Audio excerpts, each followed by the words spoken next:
Thank you so much.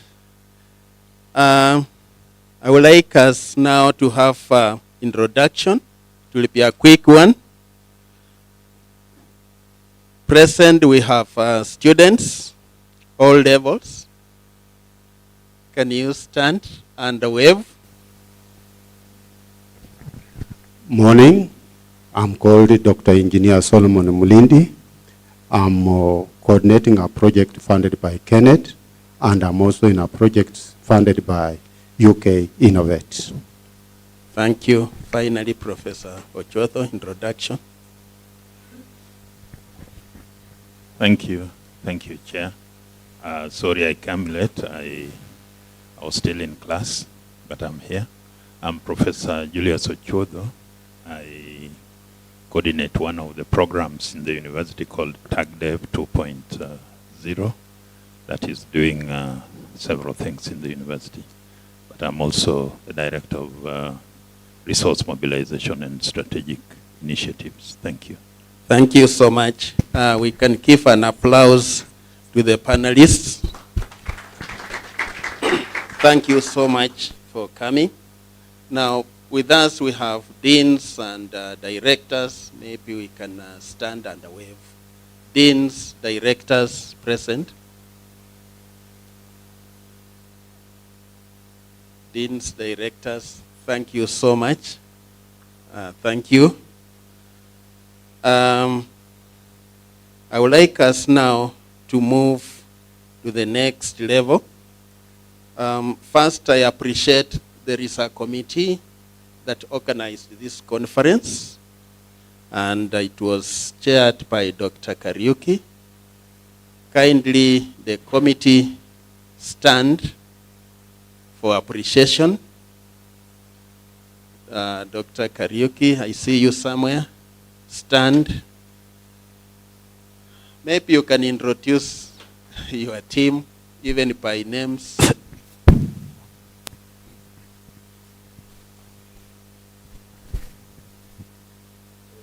Good morning. My name is Samuel Kariuki from the Department of Biological Sciences. I'm also the School of Science SREC chair. And I basically want to take this opportunity to welcome you to this conference and also thank the team that has been responsible for this activity.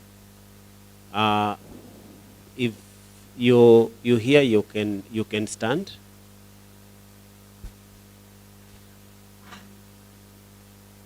So yeah, maybe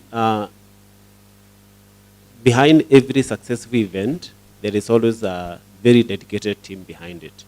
So I would like us to give a clap for this team, and also appreciate. And also maybe Nibrod, you can pass the mic. They can also say one or two things.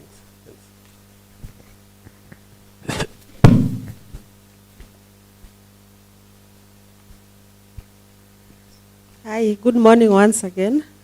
I've already said my name. I was part of the planning committee.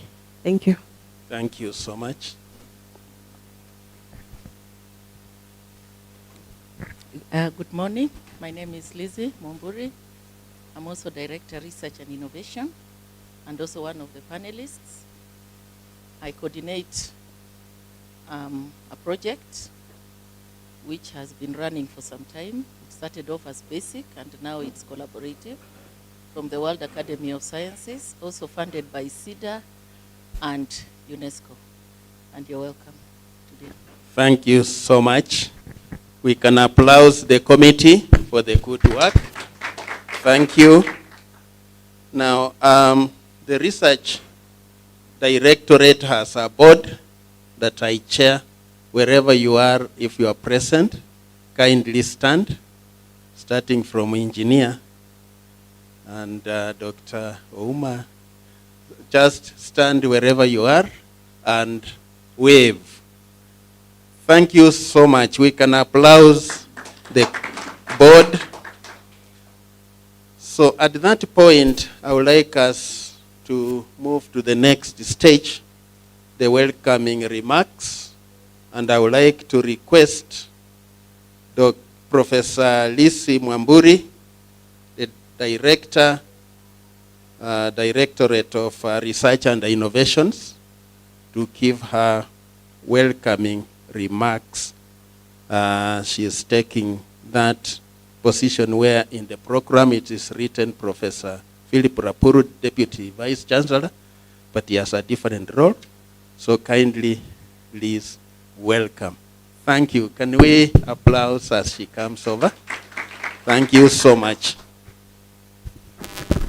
Good morning, and thank you so much for being here. Also our presenters and participants who are online. Karibuni sana. So you can see this year's theme. This is our 11th conference. And this year we have taken a different format altogether. So we are going to have quite a number of public lectures that touch on us as a university. We have issues of curriculum.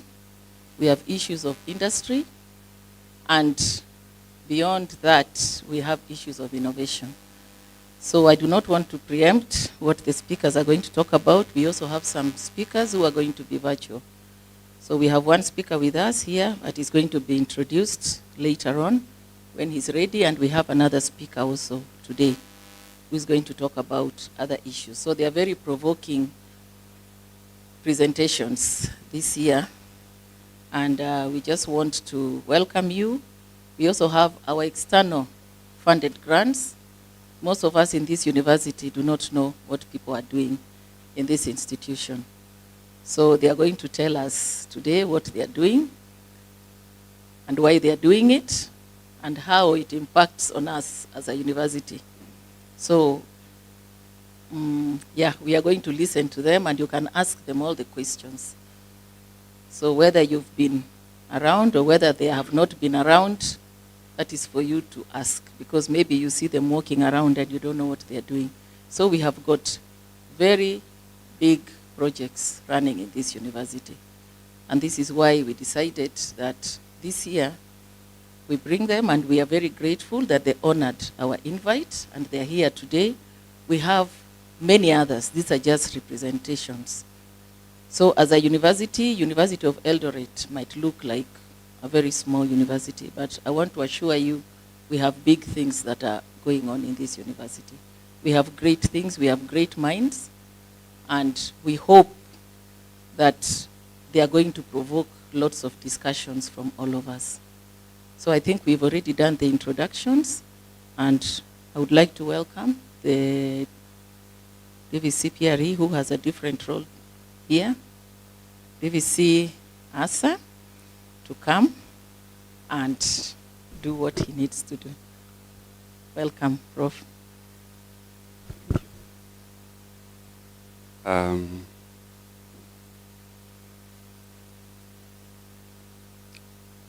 Our acting VC, our guests, presenters, students, good morning.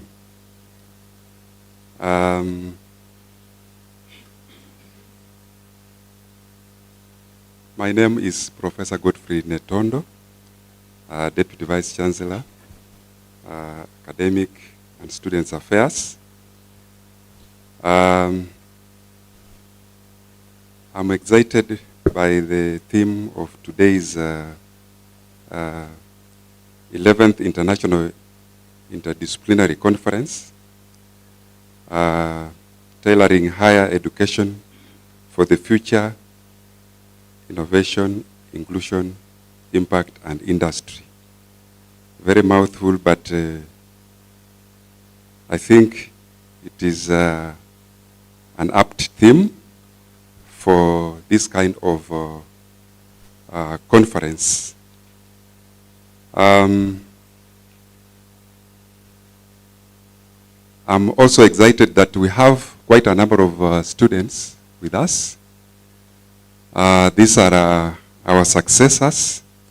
They are the ones that we are nurturing to take over from us and therefore I want to applaud our students who are here. Tuwapigie makofi. You are welcome. I would like you to be very, very active and be very inquisitive so that you learn more from these elders that are going to present. The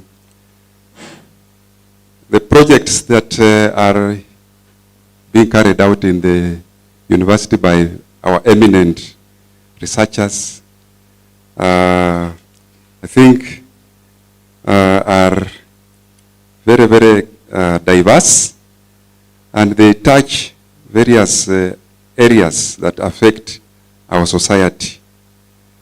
And on the same note, they also help us to improve on our teaching, research, on the innovation, and I believe they are going to be very, very important when they will be presented. I'm very, very eager to hear from our presenters, especially on the projects that are ongoing in various aspects. With those few remarks, I would like to welcome our Vice Chancellor to give his remarks. And so let's clap for our Vice Chancellor as he comes to give us his address.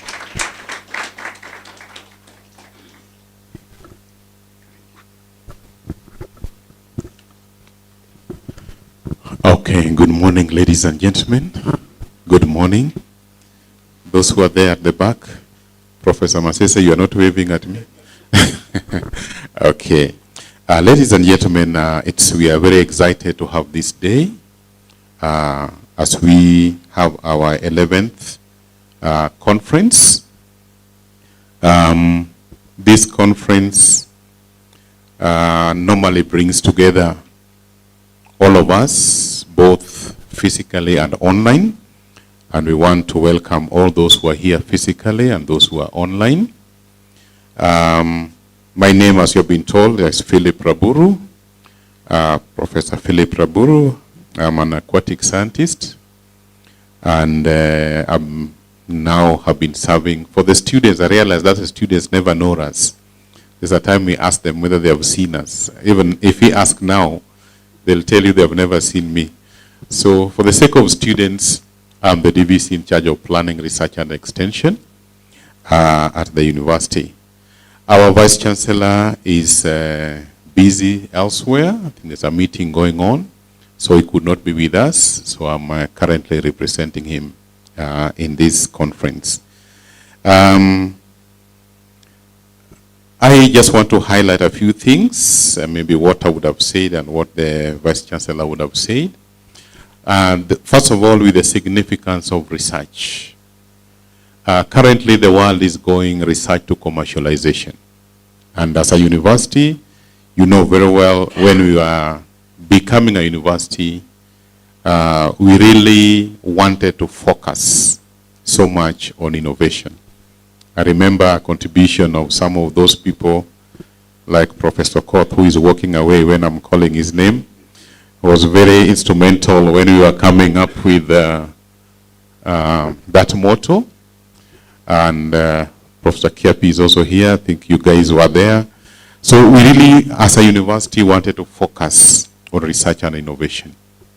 And indeed, that is what we are doing right now. And we want to move together with the world. From the national point of view, most of you already know that we are moving as a university from just a traditional university, which is teaching and research, to a university which is engraved fully in commercialization and entrepreneurship, so that our students and our staff are actively participating in research and innovation, and we want our students to qualify with an innovation. They need to have a startup so that when they go out, they are not job seekers, but they are people who are employing others. I think we have made some strides in that, and I think those who are here during the Innovation Week must have seen some of our alumni and those who have formed their companies and currently doing very well in terms of their companies generating a lot of money for them and funds, so they do not need employment. And so we really want to emphasize and to request all our students and staff that let us engage in innovative research activities. We normally have our internal research grants, and this year we made sure that we are only going to fund innovative research, so that those researches that can make us, to innovate something and also to patent something, that is where we are right now, and we are encouraging all of us that please let us embrace that. And nationally, I know we are not doing very badly, but we are not done very well in terms of commercialization. We have patents, and I think this year we have patented about 5. Becky?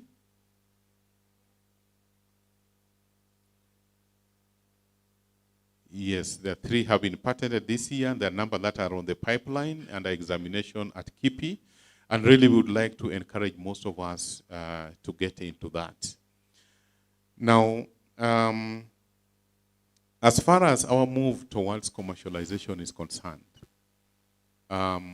we have made strides. We are developing as a university commercialization and entrepreneurship master plan. Now that master plan has been developed, and we are in the last phase of revising it. Kind of reviewing so that it can be approved by the council.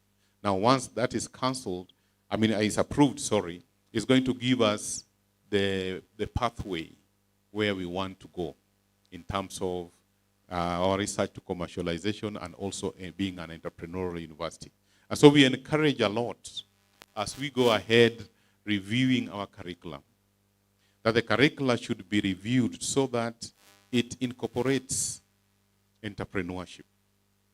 All the curricula that we are reviewing now, whether it is English, whether it is engineering, whether it is what, it should be having that component of entrepreneurship so that we become an entrepreneurial university along with others which are also striving towards that.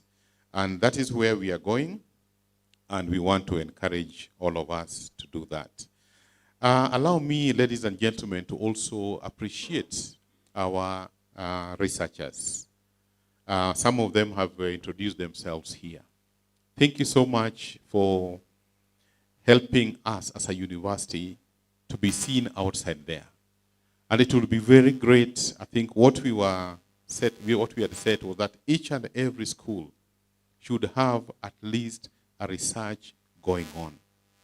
And that research should be able to support the students. That research should be able to make the faculty to publish. And that research should be able to be extended to the communities whom we are working with. And right now, from where I sit, I know that there are several researchers who are really impacting the communities outside there. And we would like each and every department to have research projects. For a long time, I think it has been just a few people who are doing research. But we really would like each and every department to have research activities going on. And the PIs who are here, please continue with the work you are doing and try to bring in also the young researchers. The director was calling people in panels, and my project was not even listed somewhere. I also have a project. Yeah, we have a project going on, which is dealing with maternal and child health. And some of you will ask, how does an aquatic scientist get into maternal and child health? But it's a project that we're also doing, funded by Volir. which is trying, we are working together with the other universities and also with community health workers, and is also impacting a lot. And each and every of your projects, because we do read your projects when you give us the summaries, we want to thank you so much for doing that. And to always still look ahead. We, as a university, are registered in a research beeline. And that platform is not being used by everybody. Research beeline is giving us what donors, different donors are funding. And it comes out almost every 2 weeks. Those who are in charge of research, the school research committees, are supposed to access this, and they are supposed to inform all the other members of the faculty and even the students on what are the funding that is there. We have funding for research, we have funding for fellowships, we have funding for attending conferences, we have funding for awards, and all these, we are not using it very well. There are some of the schools that are using it very well, but some of us are not. So please have a look at this. Even those, the PIs who are here, I know you may be engaged with several projects, but normally look at this so that we can see, apart from what you are doing, are there others that you can collaborate with other people so that we can also increase our portfolio. We really want to increase our research portfolio almost 10 times, and that's the target that we have so that we can increase it. Because when we increase it, we are sure that we are going to impact the community, and also we are going to sponsor most of our students, particularly the postgraduates, to be able to complete their research work in a record time. And so we want to encourage you so much. There's a letter that has come from my office to all the PIs. Please pay attention to it.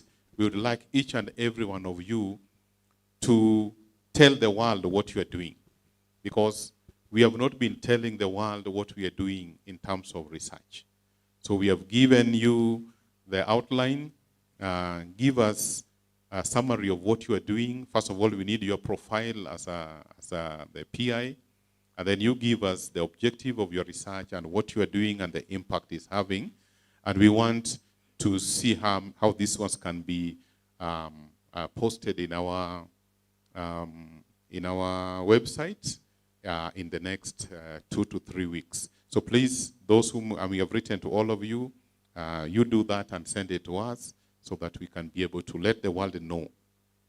The importance of that is that there are people who also want to do research, and they want partners that they can partner with. So when we have that information in our website, it becomes easier to even look for partners or to get some partners which you don't know. I think, ladies and gentlemen, I would like to stop there. There was a long speech which was to be read. I decided not to read it. Please, I hope you're not disappointed that I've not read a speech. But I really just wanted to highlight some of the areas where we are going. So this conference is very important, ladies and gentlemen. Let us participate fully, those who are physically and those who are online. And also we want to remind you to prepare for another conference in October. It's called the U6 Consortium. I don't know whether Professor Macau is there. I think he's at the back. Please just look back. Professor Macau is that gentleman with a clean head like mine. Yes. Professor Macau is the one chairing the U6 conference. It's a conference where the University of Eldoret is partnering with about, are they 6 universities? Around 11 universities in Africa. And we are the ones who are going to host that conference here in October. And so as a university, we really need to have the largest number of papers to be presented because we are the hosts.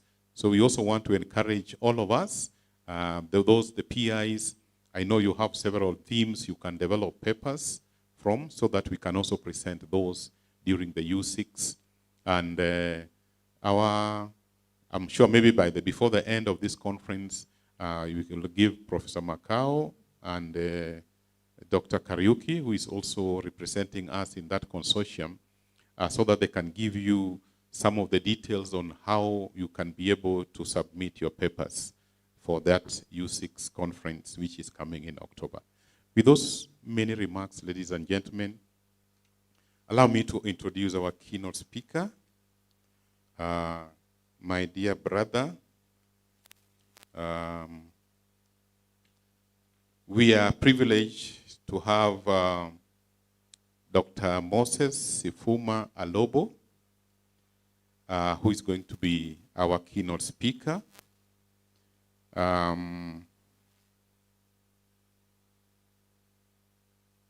Dr. Alobo comes to us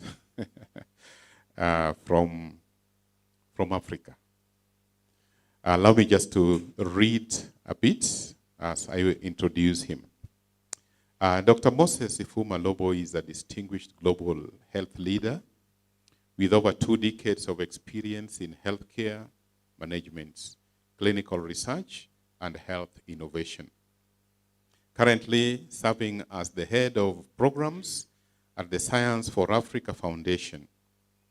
Dr. Alobo oversees a portfolio of initiatives aimed at advancing health research and innovation across the continent.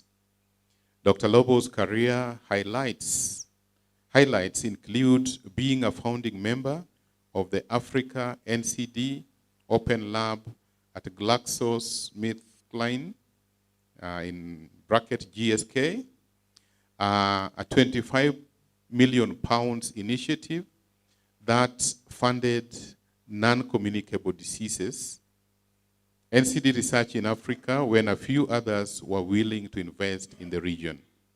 He has led multidisciplinary teams in various global health initiatives, including co-chairing the African Academy of Science COVID-19 response, and playing a pivotal role in shaping global health policies, including research priorities for maternal and newborn health for Africa. A recipient of prestigious awards such as the British Chevening Scholarship and the Tutu Fellowship, Dr. Alobo has been recognized for his leadership in global health and his contributions to clinical research. He has also served on numerous scientific advisory boards and institutional boards of management, including the Global Research Collaboration for Infectious Disease Preparedness, the Wellcome Trust's Long COVID-19 Scientific Advisory Board, and the KEMRI, Kenya Medical Research Institute Board, the Gold Star Kenya Board of Management, to name just a few. Dr. Alobo trained as a medical doctor, did a master's in public health, and is a member of various global health fellowships. He has worked in the pharmaceutical industry for more than 15 years.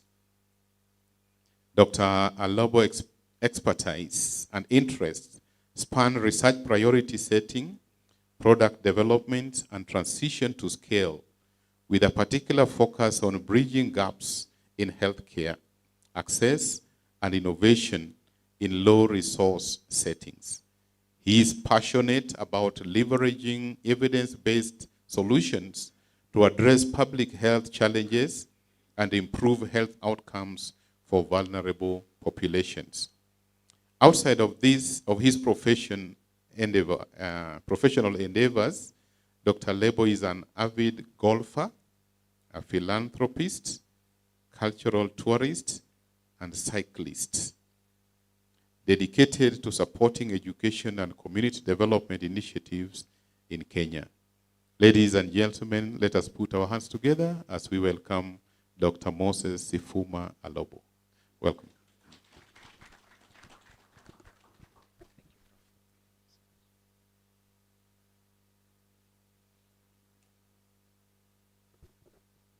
So, good morning.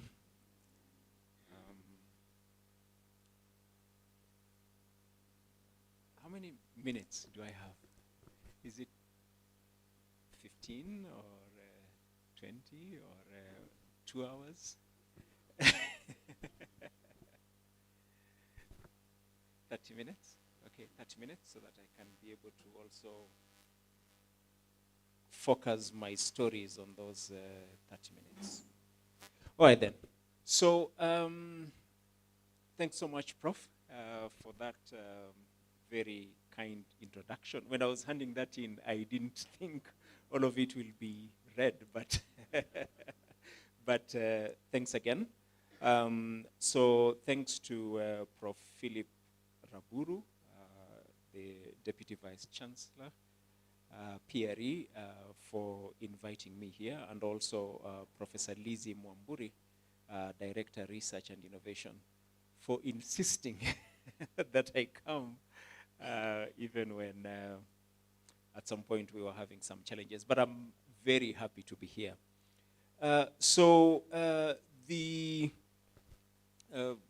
And even before I start, thanks again for attending this. The various DVCs, the deans, the principals of schools, the heads of institutions, the project leads, lecturers, and students. It's always a pleasure having an audience for a discussion. I come from Science for Africa Foundation. We look at ourselves as a group that strengthens and builds, promotes science on the African continent. But the people we interact with usually call us funders of science. So again, I will try and look at both of those as we continue. So I had some slides, maybe, and I don't know if they are up or not. It will be good to see them. But as they come, I'll start with a story, because it's this story that is really going to indicate exactly why it is important to think about some of the things that I'm going to be discussing.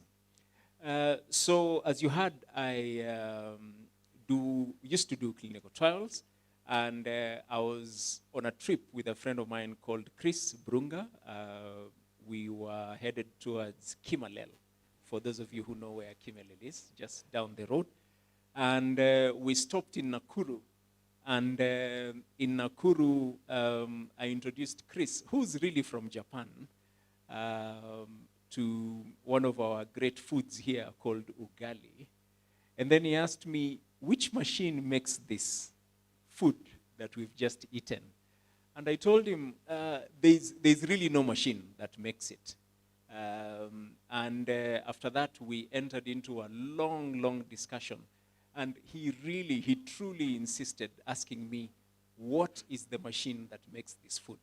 And at some point, I made a promise to him, and I told him, okay then, I am going to make the machine that makes this food. After I did my market analysis, I knew that I'm going to be one of the richest people in the world in a few years. But to cut the story short, after working with Chris for 2 years, and probably sinking in at that point something in the region of 500,000 Kenyan shillings from personal funds, we eventually had a machine. Okay, this was in 2010 for making ugali. All right. It sounds foolish, but this particular machine is currently in my son's bedroom, just sitting. Why? Why is it not on the supermarket shelves? For the simple reason that there was market failure for the innovation. Okay? What happened is that after we did our prototyping in Sweden, and then eventually had the machine built from his friends in Japan, and then we did a few changes, went to KIPI, and then applied for a patent.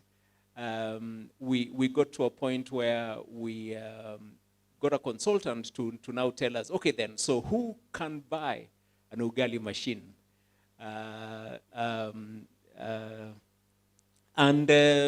All of a sudden, we realized there was ugali in Kenya, there was sima in Zambia, there was nshima in Malawi, there was pap in South Africa, and we knew, wow, we are onto something really, really big here.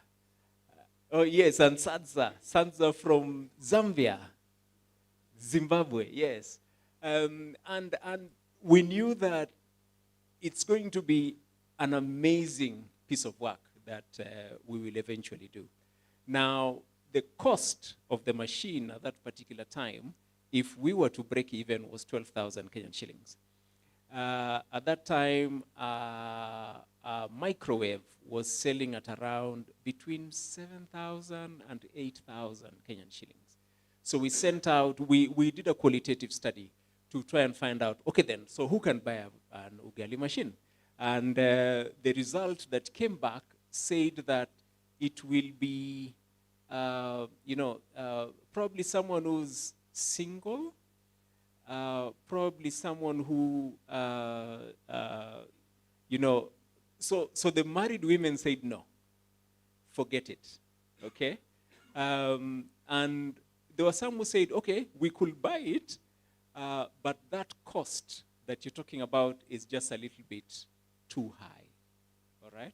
But to cut that particular story short, what happened was that the opportunity was in institutional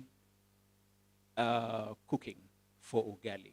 But otherwise, in the other areas of ugali making, there was really no opportunity, so to speak, because our women, or the people who cook ugali in our houses, said, we do not need our machine. This is something very personal for me and my family. I need to make ugali myself for my family, and I cannot relegate that particular duty to a machine. Okay? Which teaches a lot of things that you need to keep in mind when you're innovating. Okay? It means that when you're innovating and when you're trying to create solutions, you should not just create solutions for what is in your head, but you should try and create solutions for what the people need. So you start from where the people are and then move towards that, rather than what is in your head, what you think you need, and how rich you're going to become sometime in the future. So at this particular conference, I thought that I would start with that story, and then after that, because I come from a science funding organization, tell you something, and I know I called whatever it is that I'm going to be talking about, grant writing, how to get your grant applications funded. But it's not really that. It's really about preparing yourself as a scientist so that you can really become competitive. Next slide. At our organization, Science for Africa Foundation, we are Pan-African. We are a non-profit, public, charitable organization. And our mission, vision is really to promote science on the African continent. And we do it in various different ways. Next slide. We do our work all the way from discovery sciences through translational sciences to implementation sciences, with a focus on health, climate and environment, and also agriculture. Next slide. We have very many projects, and again, I will not take you through this particular slide, but of importance is on the next slide, that we really want to push to an extent that we can be able to make sure that we do or make changes in people so that they invest in science or even prepare themselves for scientific development, in places so that places are able to deliver the kind of science that we actually need as a continent. Our policies need to actually be at a place where they are responding to what our ambitions are. And from our preliminary work, we've actually found that what we say, how we speak as scientists, as policymakers in this particular country, on the African continent, sometimes does not reflect what our ambition is as a people. And I can give you an example. When last year we visited South Korea KAIST, Korean Advanced Institute of Science and Technology, and there, once you come up with something, and I heard about patents, once you come up with something, an idea, a scientific innovation, the university invests 10% inside your company and takes equity from your company so that you are hosted, meaning your enterprise is hosted within the university until such a time that it will be ready to actually go out and become independent. And you, as a member of that particular university, are asked how much time you would like to dedicate to this new enterprise that you have just formed, and then your salary is adjusted accordingly, according to the amount of time that you are ready to actually give out to your new enterprise. And believe it or not, KAIST, from the data that they showed us, 25%, and you can even check that on the internet, of employees within Samsung come from KAIST. Okay? Just to give you a sense of what they are doing and how we need to change our policies, our institutional policies, to a place where we can actually be able to be responsive to what it is that we keep talking about.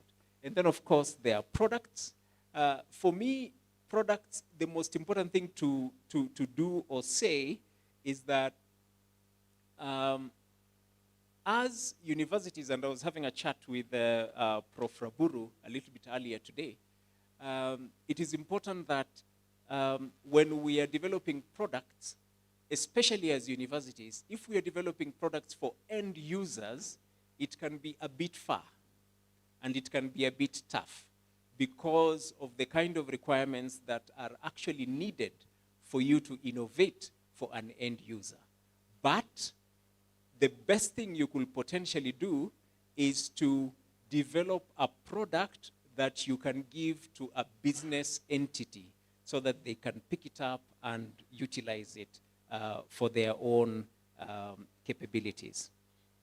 And then finally, partnerships, which is going to be most of what I'm going to be talking about today.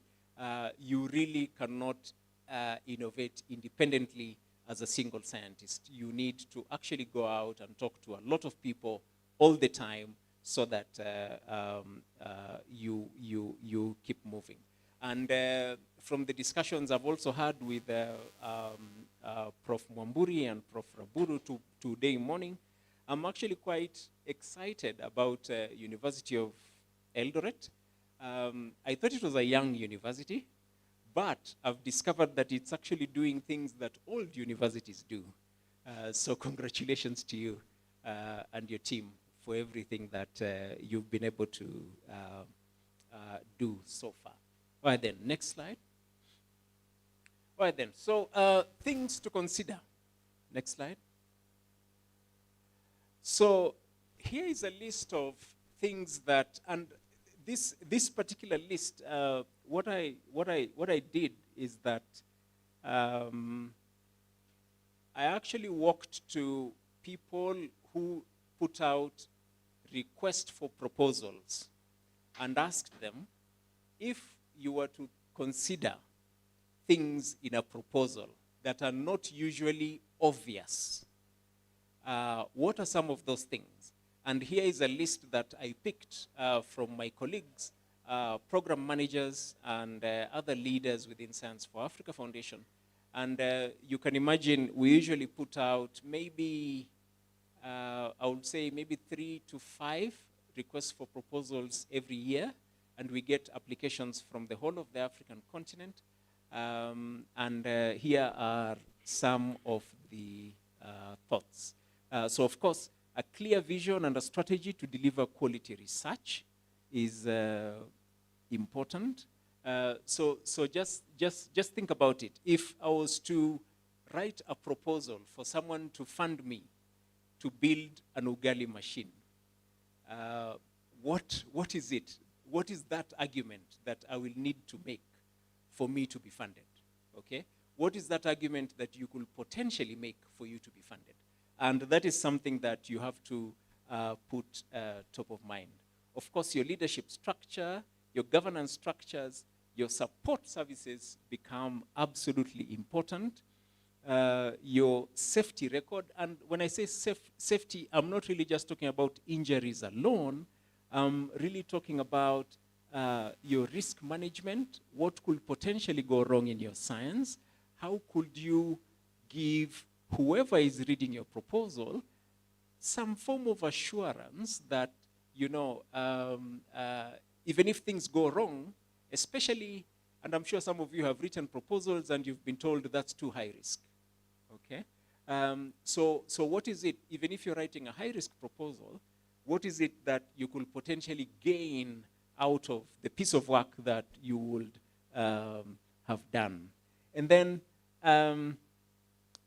quality outcomes framework, evidence-based guidelines, your labs and your audits. It's always important, even if it's a single line, even if it's just a mention to say, our lab is ISO certified, and you just leave it as that without really going into any kind of details. That plants a seed in the mind of that particular person who is reading your proposals.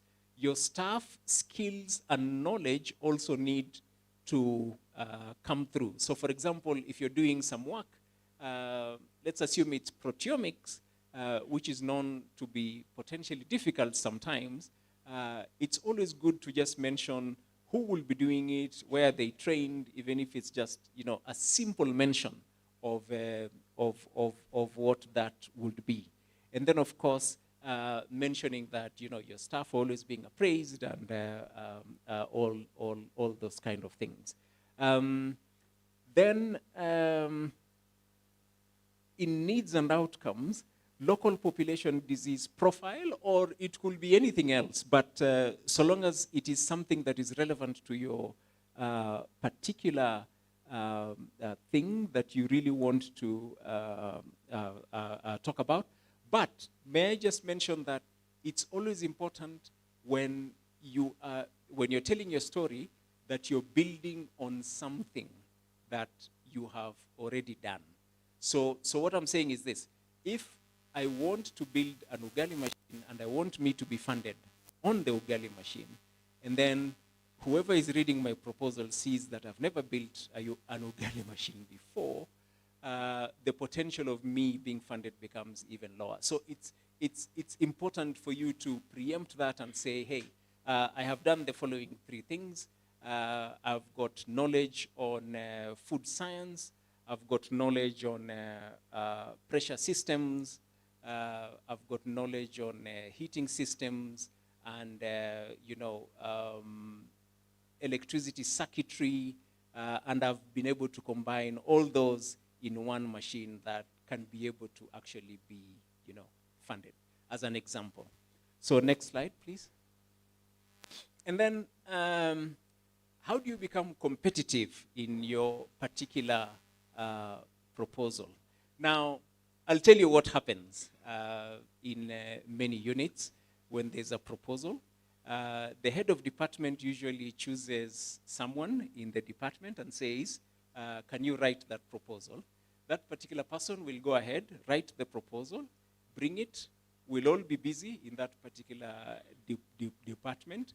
We will read it for one day, make a few corrections and say, this is good, please go ahead.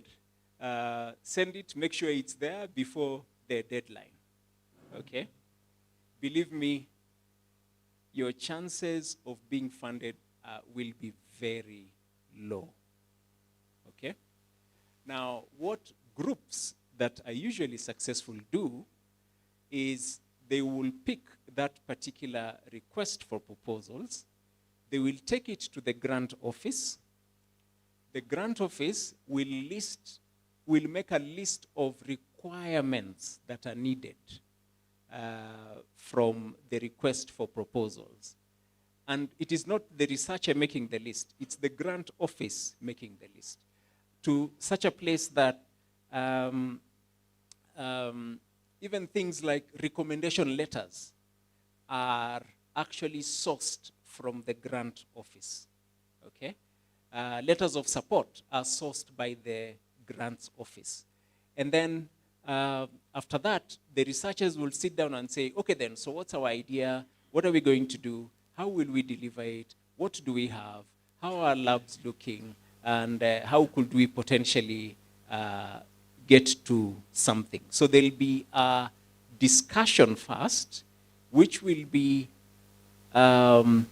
put together in a note form or something like that, and then developed into a proposal by one of the members. And then after that, that particular piece of paper will be sent out of that particular university or department to another group that will have a look at it and say, hey, what you're doing is great, but this particular piece of work was attempted in South America, and they found A, B, and C, so therefore, if you add D, you could potentially be able to be more competitive. And then when it comes back from whoever it is that you sent it, and I know most of you may have studied outside this country, feel free to send your piece of proposal to your former PhD, or any other collaborator, get it back, and then after that, now you can be able to actually present it. And when you do, believe it or not, just because of reading very many proposals, people who look at those proposals, and I know all of you also know, can be able to tell whether a proposal was written by one person, whether it was written by 2 people, or whether it was written by 10 people. You can know from just reading the proposal. So it's just a challenge to you to think about that. So there are obviously things that you can actually include in your proposal. Whether it's new methods, a new lab step, whether you're doing a technology transfer or a geographical extension, but with the reason why that is absolutely important. Because sometimes people just say, hey, I would like to do it in Africa because it's never been done here. But why is it important? And how will that benefit the world if it was to be included? And again, I won't go through everything, but just to say that if you have a database, especially, because data is now the new gold, it's always important to highlight that and then highlight how you can actually benefit from it. Next slide. So you can do it as a single researcher, but it's always nice when you do it with other people. And there are many ways of doing it. In this particular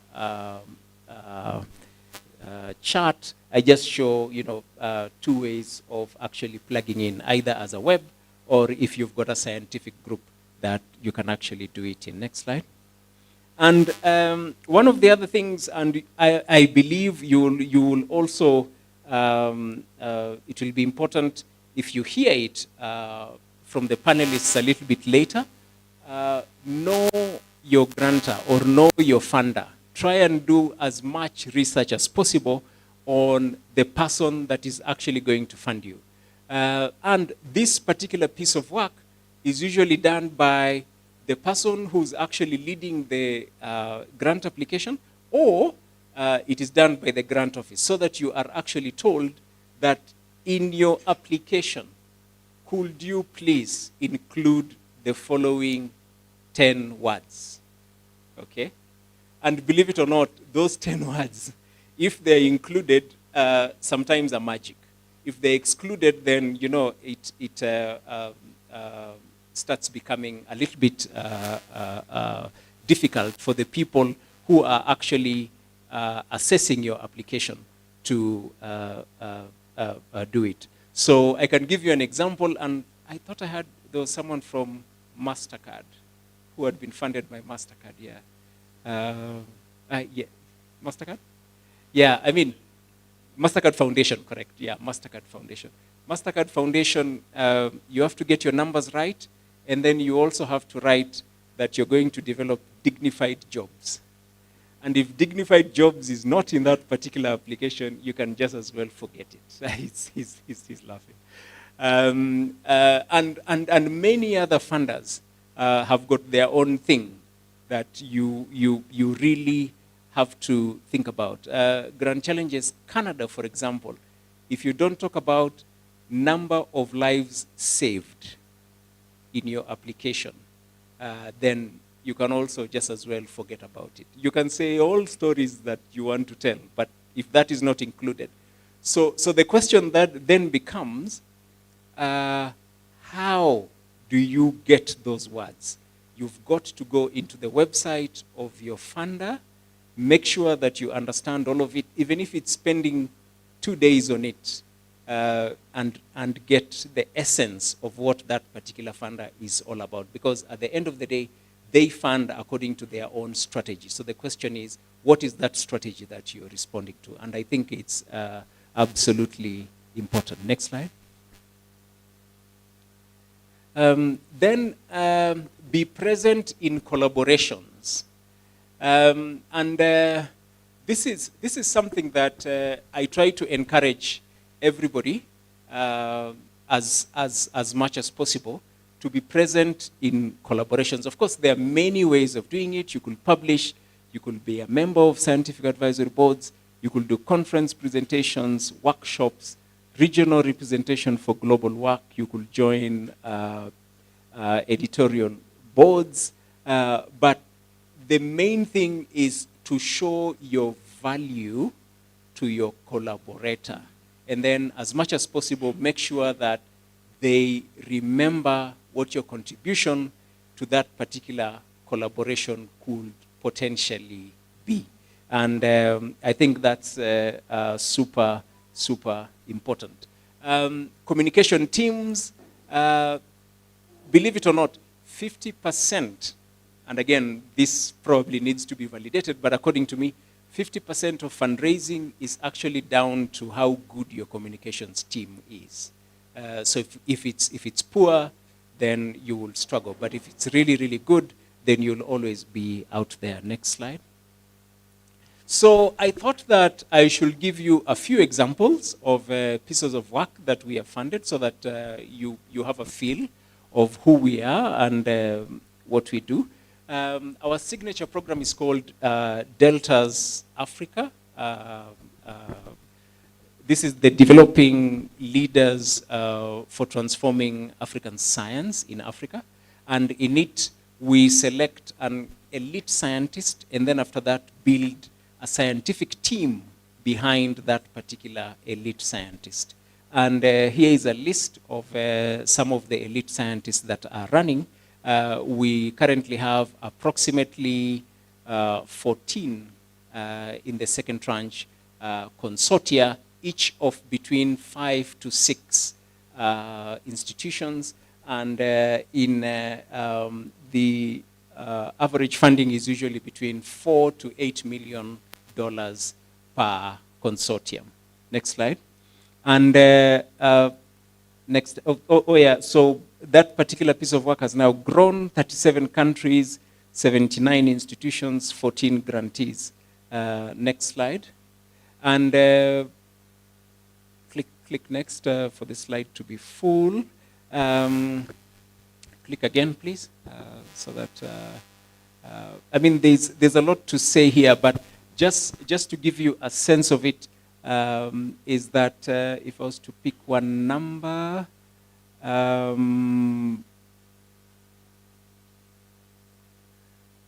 approximately 209 policy engagement activities, approximately 738 undergrads, 388 masters, and 335 PhDs funded over the first 5 years of that particular piece of work. Of course, it's still continuing.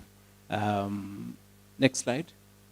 And of course, if you have a look at the heat map of associations of the various different groups, we keep talking about South-to-South collaboration. So most of it is actually within the African continent, as you can see there. Next slide. So, what is it that you could potentially write about? I'm sure you already know, I'm preaching to the choir here, but you need to write about what disturbs you the most, because that is what is going to actually give you the passion to keep moving. Because it will get tough at some point, and if you don't have a passion for it, then of course it will definitely disappear. So it needs to absolutely be what gives you or disturbs you the most. For example, when I was asked the question, what machine makes this thing? And I was like, okay, let's do a machine. It has to disturb you so much that you respond to it. And that's absolutely important. The other thing that I just need to say in proposal writing and proposal development and collaboration development is the soft skills. So you need to bring your skill set. You need to pull your weight and be responsive. I mean, some of us are usually in collaborations, but when you're asked to do something because you're busy, you don't pull your weight, and therefore you end up losing what could potentially be important. And then be a tribal chief, which really means that when, so for example, if I am here and then I meet you, and then, for example, the way I met Prof. Raburu, and then Prof. Raburu tells me I am doing work in aquatic sciences, I need to ask myself, who do I know in aquatic sciences within my network that I can be able to introduce to Prof. Raburu? That is how it works. So you absolutely need to be a tribal chief, because when you assist someone, from a very, I can introduce you to my networks, then they value what it is that you're actually bringing to the table, and they know that the next time there is a question that needs to be answered, then there's someone to ask. They'll say, hey, have you talked to Moses in Kenya? He will know someone in marine biology, or he will know someone in, rivers and how they work as an ecosystem. Open door to new partnerships, do co-creation, have a growth mindset. And then, this is absolutely important, and I think we make a mistake of this nearly every time. Distinguish between being a partner versus being a service provider. So what I mean is this. You're in a collaboration, but you are pulled into that particular collaboration as a service provider, which means that you are given a contract, and that contract says you need to develop the following 3 things, and you are doing this on behalf of this particular consortium. Okay? You are a service provider, which means that when the publication comes out, you will not be in the publication. Okay? And that's where sometimes we make a mistake and then realize that, I was working with these guys from this country, and they've treated me so badly, and we gave them a lot of data, we did a lot of work, we were not in the publication, they paid us very little money. It's really because you are not a partner, you are a service provider. And that distinction is absolutely important if you are to keep growing. Of course, there's nothing wrong with starting by being a service provider, but at some point, you need to grow and become a partner, or even become a lead partner. Next slide. The other one that we have found to be absolutely valuable is put some distance between you and the application, which really means that don't own the application too much. Let it be. Let it, talk by itself. Let it protect itself. Let it be independent. So what I mean is, or how to do it, at least according to how we think it needs to be done, is start the application early. And again, there are some details there. Include collaborators and partners. Return to application later. So give it a break, let it be, and come back again. Have a look at it. Do quality assurance where you can. Do not hand in application on the last day. Okay? And I'm sure in this particular room, if I was to ask, how many people tried to hand in the application last day and the portal was not working? Hands up. Because the portals are usually overwhelmed. Okay? So do not do it on the last day. Do it probably even a week earlier, or even 2 weeks earlier, or even a month earlier. It's okay to write back and say, we have more information, we have rewritten, and now we have improved our application. But do not hand it on the last day. What usually happens is that we receive a lot of emails saying the portal was not working, Science for Africa Foundation, you are not fair, and we were locked out, it was not yet midnight, and we say, but it's been open for 8 weeks, okay? Just because sometimes the portal usually gets overwhelmed, and sometimes blackouts happen, okay? All right, the other one is update your area of science. Update your area of science, which really means that put in your latest information. And please do not be afraid to write to the person who is leading in a particular field. Believe me, scientists are some of the best citizens in this world, okay? Which means that if you're doing work in a certain area of science, like for example, 2 weeks ago, I received an email from a researcher who was looking at some of the work I was doing, and they asked me, hey, this work that you did 5 years ago, are you able to share with us some of that particular data?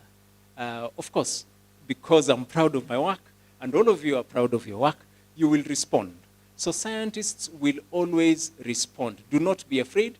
If there's someone you think is a leader in your particular field, there is always that corresponding author in the paper that you're actually reading. Please go into it, click on contact author, write to the author with a very specific request and say, I liked your paper, the following methods were very interesting to me, but I don't think whatever it is that you want to actually discuss, but you could propose and say, are you able to explain to me how you actually did it, because I really cannot figure it out from your methodology.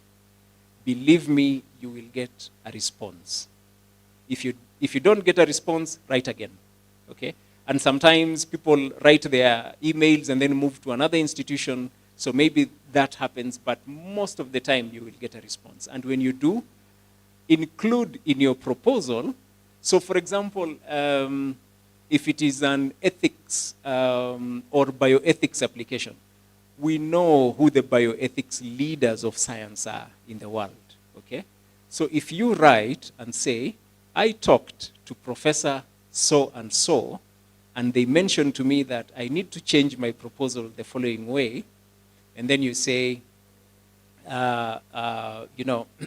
individual contact or personalized message, and you just put it in the proposal, then we know that, okay, you know what? You are really, really trying to be the best in this particular field. But sometimes when you're writing about a certain field, and you do not indicate even what the leading thoughts are in that particular field, then of course, whoever is reviewing your piece of work will downgrade it and downgrade it greatly. Got a few minutes to finish. Next slide. So competition is stiff. Check eligibility criteria. I won't say more about that. But just to say that sometimes it's tight depending on whether it's a niche area of science. This was one of our niche areas of science. In this one, we were doing non-hormonal contraceptives. So contraceptives that are not using the hormonal pathway. And we asked African researchers to actually apply. We got 71 applications. We ended up funding 3. Okay? So sometimes it can be tough, but I mean, I would just like to encourage you that it's okay. We keep improving, meaning that eligibility criteria should not be what knocks you out. Next slide. And you already know this, proposal writing is not scientific writing. The two are different. The focus is a bit different in proposal writing. Proposal writing is like a marriage proposal. So just think about it that way. You would like to marry someone, and you're really putting down the reasons why they need to consider you as a spouse. Scientific writing is a little bit different. Scientific writing is a little bit different. It's like saying we did this and this is what we actually found. The two are different. So anything that will make you outstanding needs to come out in your proposal writing. Next slide. Okay, and then your CV also needs to reflect what you are doing. In this particular word cloud that I've put here, and word clouds are free on the internet. This is my CV that I put on word cloud. And what it told me is that I've got a lot of help, I've got a lot of research, I've got a lot of Africa and manager and innovation and public in my CV. So again, you could try that and then just see what is it that your CV is saying. Because the mind has a way of picking the words that are repeated in your CV. Next slide. Okay, and then soft skills. I think I'll spend just a little bit of time on this one before I finish quickly on the other slides. Number 1, do not raise your hand when you lack the talent to back what you're saying. Okay? Because what will happen is that the next collaboration, your collaborators will not get in touch with you. Okay? So only raise your hand for things that you can absolutely do. Be aware of your own limitations, flaws, and weaknesses. Adopt a less self-centered style of leadership in whatever it is that you are actually doing. And then provide more validation, more appreciation, and empathy to your team and collaborators as much as you actually can. Now, this, believe it or not, is from Harvard Business Review. And these are the skills that women have more than men. Okay? If you were to borrow these particular skills, then your potential of actually developing can actually be great. Next slide. All right then. So be part of international databases, be found, okay? Which means that if someone comes up with whatever kind of grading system, try as much as possible to enter into it, especially if it is in your field of expertise, so that you are recognized, you're found quickly. Next slide.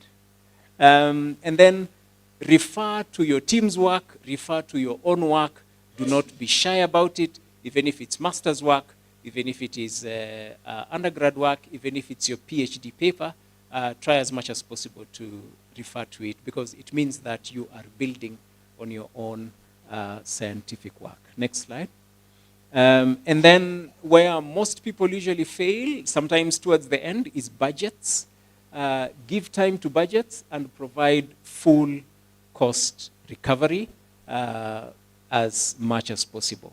So spend time on that particular budget. Sometimes it is just budgets that throw away some applications, whereas the application is usually good. Sometimes, or most of the time, we are usually very kind on budgets. Number 5, do not be greedy or show disregard for budget alignments with objectives. We've seen Prado applications in proposals, okay, which normally people start asking themselves, okay then, so what is this researcher thinking about? I'm guessing you all know what a Prado is. Okay, next slide. Mentor and be mentored. So meaning in your proposal, of course, mentor and be mentored. Next slide. And then develop a thick skin, which I can tell you for free, the leaders in the room know this. They have a thick skin. They've been there, they've done that. Applications get rejected, but it's okay. You take it and put it away. Believe me, in 1 or 2 years' time, that particular application will be absolutely relevant, and you'll be ready to actually pull it out, change it, and use it again for other pieces of work. Okay. Finally, deliver your end of the bargain. There's a book I've been reading. You've probably have it or have seen it. Carl Newport, Deep Work. He says, drain the shallows, embrace boredom, deliver deep work. Because it's only when you embrace boredom that you deliver deep work. Deep work being defined as have an effort that creates new value, improves your skill, and is hard to replicate. If you're doing something that is easy to replicate, then the world will actually disregard what it is you're thinking about or what it is that you are doing. So just spend time and be sure that you're building yourself to a point that you are creating new value. Okay then, so thanks again. Thanks for the invitation. I absolutely enjoyed talking to you. Thanks again, and back to the head of ceremony.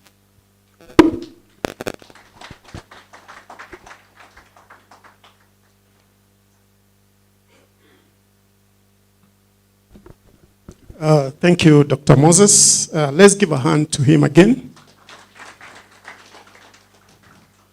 I think to me, that was like eating a very good meal. It had all the ingredients that one looks for in a meal. It touched on very many things that we sometimes struggle with. And so I think for us as University of Eldoret, I believe it will give us that impetus when it comes to grant writing. So I would like to, I'll not go over anything that he has said because I've summarized it as a good meal. So let's now see which areas we want to engage with our presenter. So we're going to take some questions. We'll take like 3 at a time, and then we'll have a presenter respond, and then we'll continue. I don't know how much time we have for this session.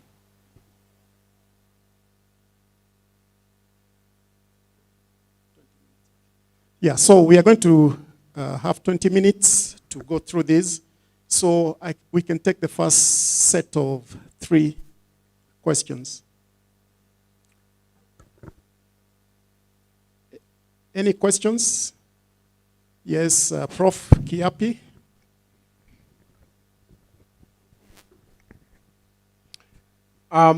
Keynote speaker, thank you for that very thoughtful and also quite philosophical talk.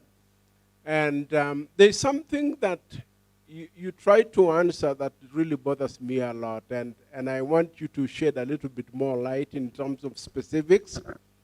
Like, when is an innovation not an innovation?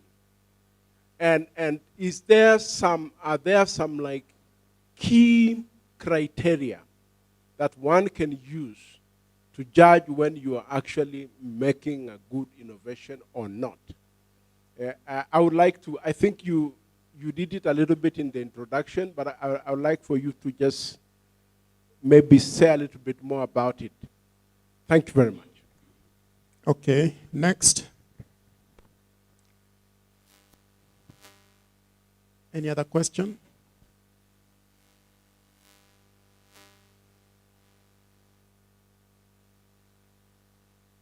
Hey, people. Let's ask questions so that we get the most out of this engagement. Yes, there's one there. Dr. Opio.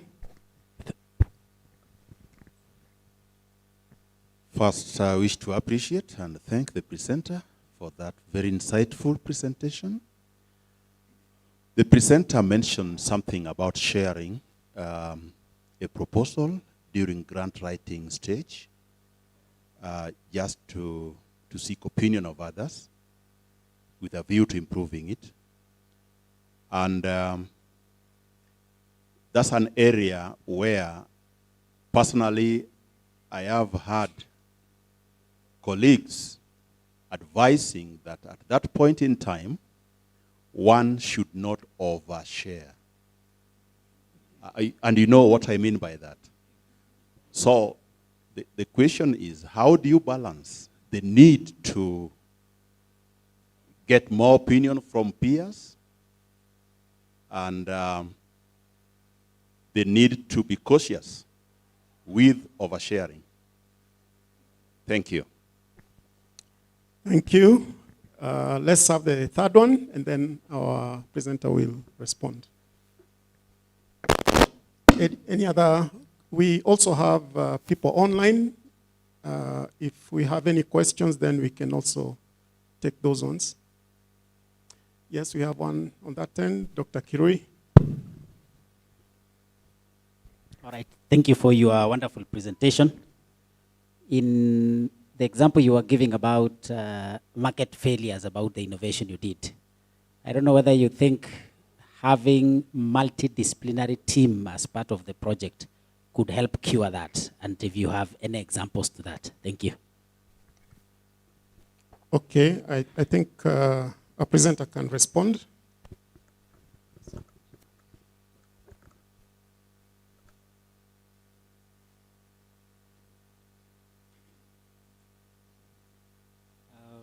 Thank you so much. Not easy questions, but I'll attempt them. I'll start with Prof. Kiapi on innovations.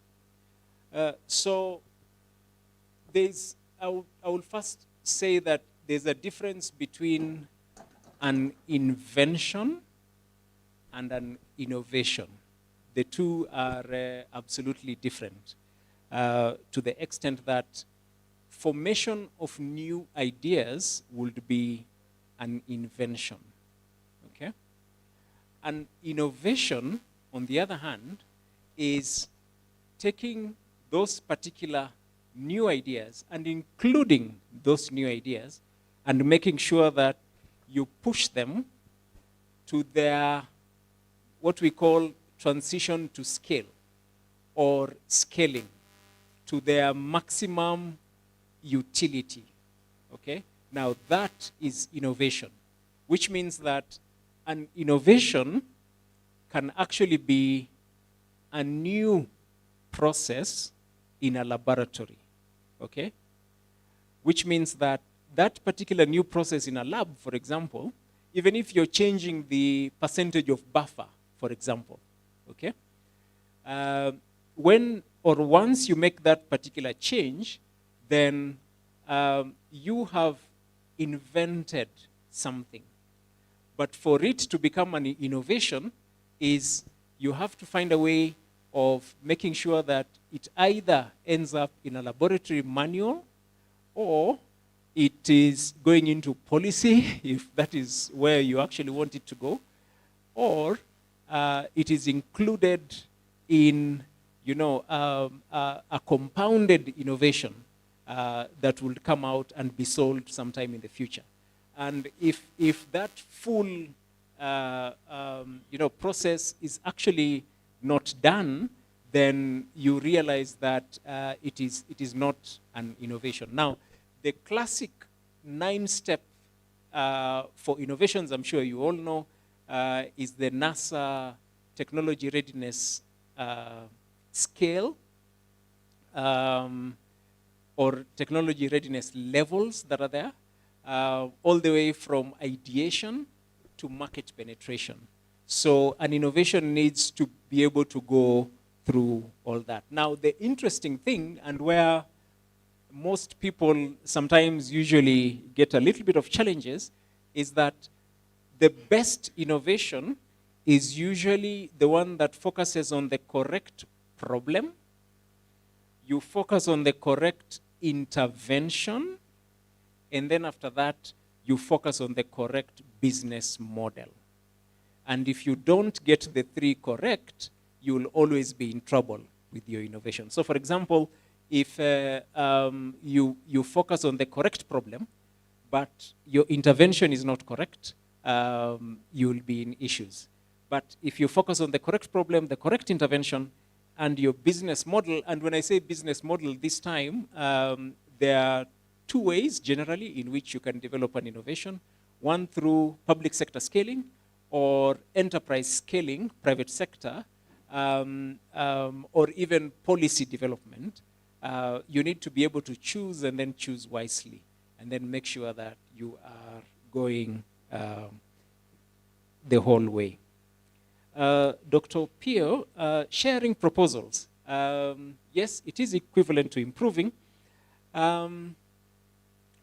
Now, believe it or not, and again, feel free to stone me for what I'm about to just tell you,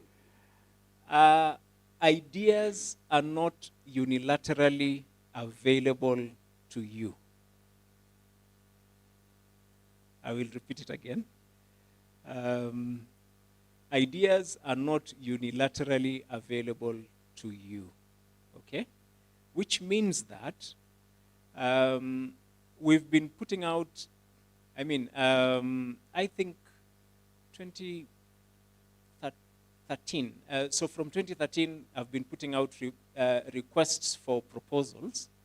And there have been many, many instances where you will receive 3 proposals from 3 different groups, and all of them are actually focused on the same idea, okay?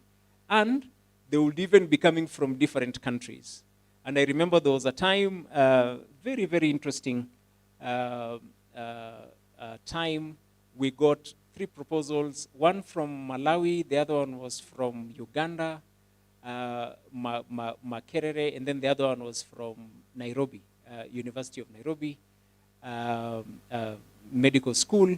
All of them were focusing on HIV and herpes, and the way the 2 interact, and the way if you change something without going into details, you can potentially start mapping out the pathways of inflammation that can be protective, okay?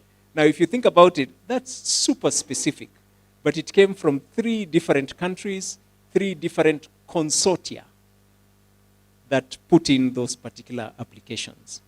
Now, what that means is that, yes, I can, the other thing I never finished for you in my Ugali story is that 5 years later, I think 8 years later, 2018, if you now go to Nairobi, and I don't know if they are here, if you now go to Nairobi supermarkets, you will find an Ugali machine. Okay? It's there. And I don't know how many of you have seen it. It's not mine. I don't know who brought it. Okay? So ideas are not unilateral, cannot, potentially will never unilaterally come from one person. Okay? You have, and I know it's a difficult thing to actually accept, because I know some of you are, at the top of your areas of specialization. But what I'm trying to say is that when, like for example, the way I've come to this particular conference and I'm talking to you and I'm sharing my ideas, you are building on your own ideas and you're picking some of what I've said, some consciously, some subconsciously. And believe me or not, in 5 years' time when we meet, 2 or 3 of you will be telling me what I have developed through my own area of expertise. And you would have done it on your own because of a primer that you had in a conference. So ideas are not unilaterally available to you alone. Now, what that means is that eventually, people usually become afraid that, oh, someone will steal my idea. That's true. It can happen. And I'm not giving you an assurance that it will not happen. But what I'm trying to tell you is that look for a trusted agent to review your proposal, okay? So if I've got that characteristic of stealing your idea as Moses Alobo, don't send it to me, okay? Look for a trusted agent, someone that you know, someone that you trust, someone that you've worked with before, someone that they also send you their proposals for review. You really get a good chance of improving. Okay? And then the other one from Dr. Kirui was around market failure and multidisciplinary teams. So market failure, and from what I've just told you, is a very interesting thing. So market failure happens in many innovations. Markets are, they come and go. I can tell you for free, the particular time that I was innovating, the market was not there for an ugali machine. At the moment, it is starting to appear, but unfortunately, the people who should be buying the ugali machine are the same who now do not like ugali. Okay? And I'm talking about the students of University of Eldoret. Okay? The ones who now can be able to afford will say, let's buy pizza instead, or something else, or rice, or, So market is very interesting. It comes and goes. It waxes and wanes. So you cannot really plant everything in it. But for sure, multidisciplinary teams, as Dr. Kirui had actually mentioned, can absolutely help you. Okay? I'll give you another innovation that faced market failure, and many of you may have, actually, yeah, from the age I see in the room, many of you may have heard about it, the female condom. Who heard about the female condom? Female condom? Yeah. Is it in the pharmacy now? No.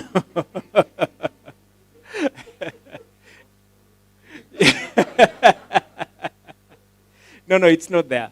For the simple reason that whoever developed the female condom had very good intentions. They put in a lot of work. It went all the way, partnership with industry. It went to market. They did market research. They did everything. They made sure that it could actually halt the progression of HIV locally during use, but the users rejected it. Okay? And the users rejected it on a very simple basis. It was noisy. It was messy. Okay? And that was it. That was the only reason. And at that particular time, I was working in the HIV field. We tried everything to make sure that the female condom, gives the woman autonomy and protection, but it's the same women who rejected it. They said no. Okay? So market failure can be very interesting, and it's something that really needs to be unpacked. When we talk about market failure, we usually think about things around cost, things about delivery of that particular product to the users. We think about usability, acceptability, availability of that particular product. We think about how that product, what that product will replace in the market. We think about the hurdles, infrastructure hurdles that need to be jumped for that particular innovation to actually take hold or build itself. For example, electric cars are now coming back into the world, okay? But guess when the first electric car was actually made? 1903, okay? So they were there, but the infrastructure to actually support them was not there. The world decided to actually develop themselves around the combustion engine and forgot about electric. But now we've reached a point where electric technology has now become superior to combustion engine. And I can tell you, with the infrastructure that is there, electrification all around the country, you can be able to put a charging port in your house. You can be able to charge your car while driving on highways. The death of the combustion engine is here. And I believe in around 30 years, I think there will be no or very, very little combustion engines. Because fortunately or unfortunately, the electric car is now more exciting to drive than a combustion engine. So we will get there. But I mean, what I'm really trying to actually explain to you is that there are very many things that come into market failure that need to be thought about really quickly when you're doing it. And checks, continuous checks with the users is absolutely important. Yeah, so thanks again. Okay, thank you. Can we have another set of 3 questions? Yes, Dr. Karaoke.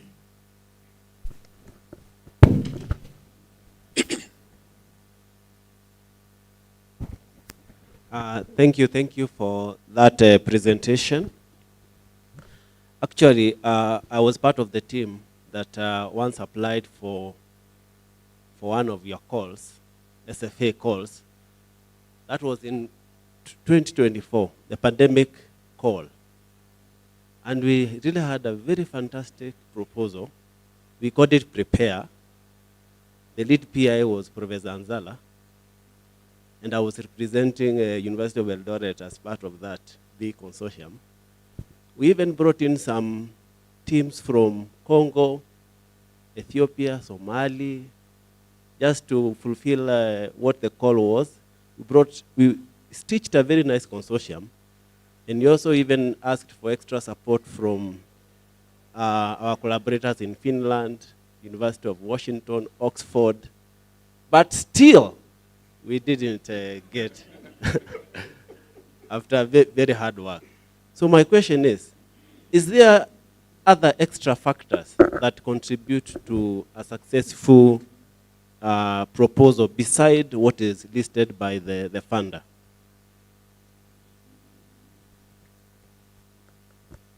Okay, another one. Yes, Liz, Dr. Professor Liz.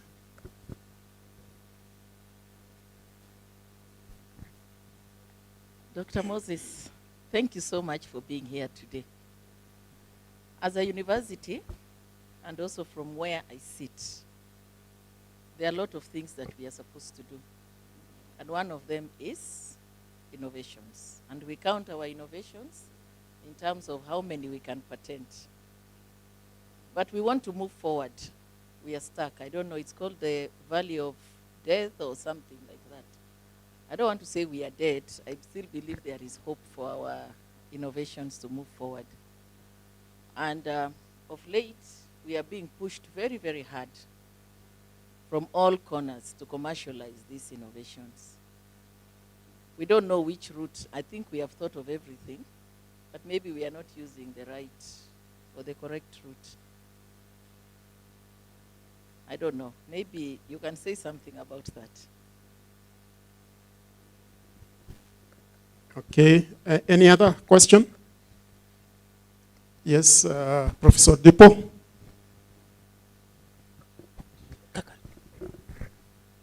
Mine may sound more like a comment rather than a question. In Baltimore, ugali is already, somebody is making 2 tons of ugali per day with a machine in the Swahili village. It's a Kenyan. I think we want to be too smart or to be Einstein in first rounds. I get involved in proposal writing with international partners, and we fail a lot. People just don't know. But when we succeed, it looks like we are so good. I think there is the part you said, the thick skin. I think I just want to underline that. That is very important. We fail a lot, and by some standards, they say that the best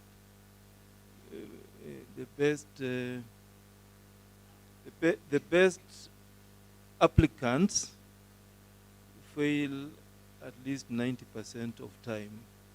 So I just wanted to underline what the speaker said, and a number of points here are very important, because we are in a competing world, and we are competing with so many people.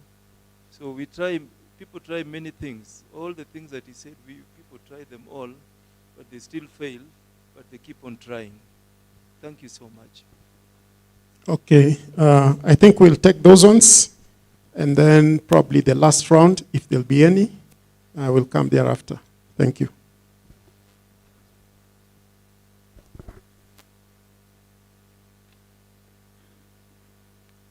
The questions are not growing any easier.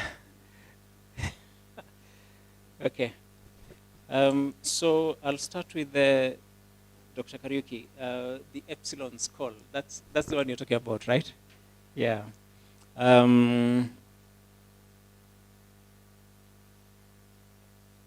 So can I make a submission to you? Because I think we are talking, friends to friends, right? That peer review is not an exact science. Am I correct in saying that?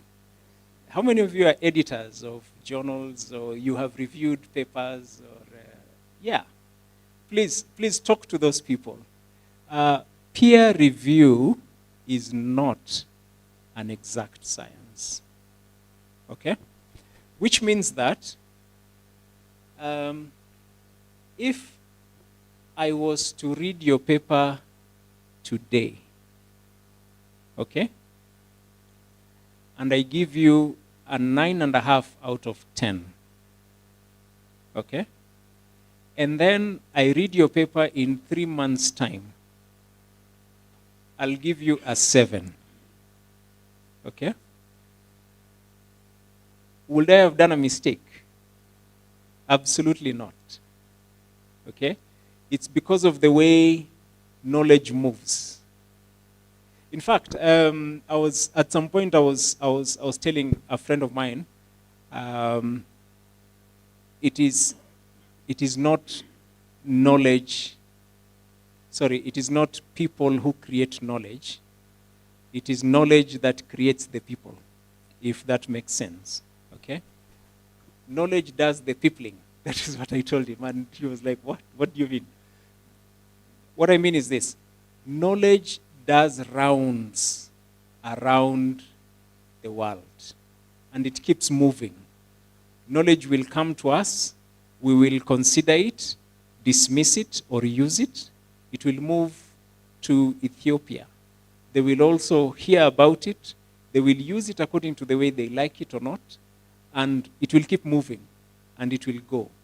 Meaning that if I am reading your paper today, I might have absolutely no comment. But if I was to read your paper just in 3 months' time, my perception of something would have changed. And sometimes it's very, very simple things. Sometimes it is the Strait of Hormuz, which is not even a scientific principle. It will change my perception of whatever it is that we are thinking about. So again, just to mention that that is the first thing, that peer review is not an exact science, which really means that yes, we do send out our proposal to 3 to 5 peer reviews, depending on how big or small it is. And then after that, the peer reviewers will give us their marks. All we do as Science for Africa Foundation is to draw a line and say, this is what the peer reviewers actually said, okay? And our peer reviewers come from all over the world, including Africa. So again, sometimes it can work for you, sometimes it can not work for you. Now, the other thing that you never hear from funders is that sometimes, like the example I showed you, 71 applications, 3 funded, sometimes the peer reviewers say that we have got 21 fundable applications, but the funding is only for 3, or the funding is only for 10. So we send it back to the peer reviewers and tell us, okay, give us a ranking. And it's tough. It's tough for you who's ever done peer review. It's tough for everybody. They will do a ranking based on many things, some subjective.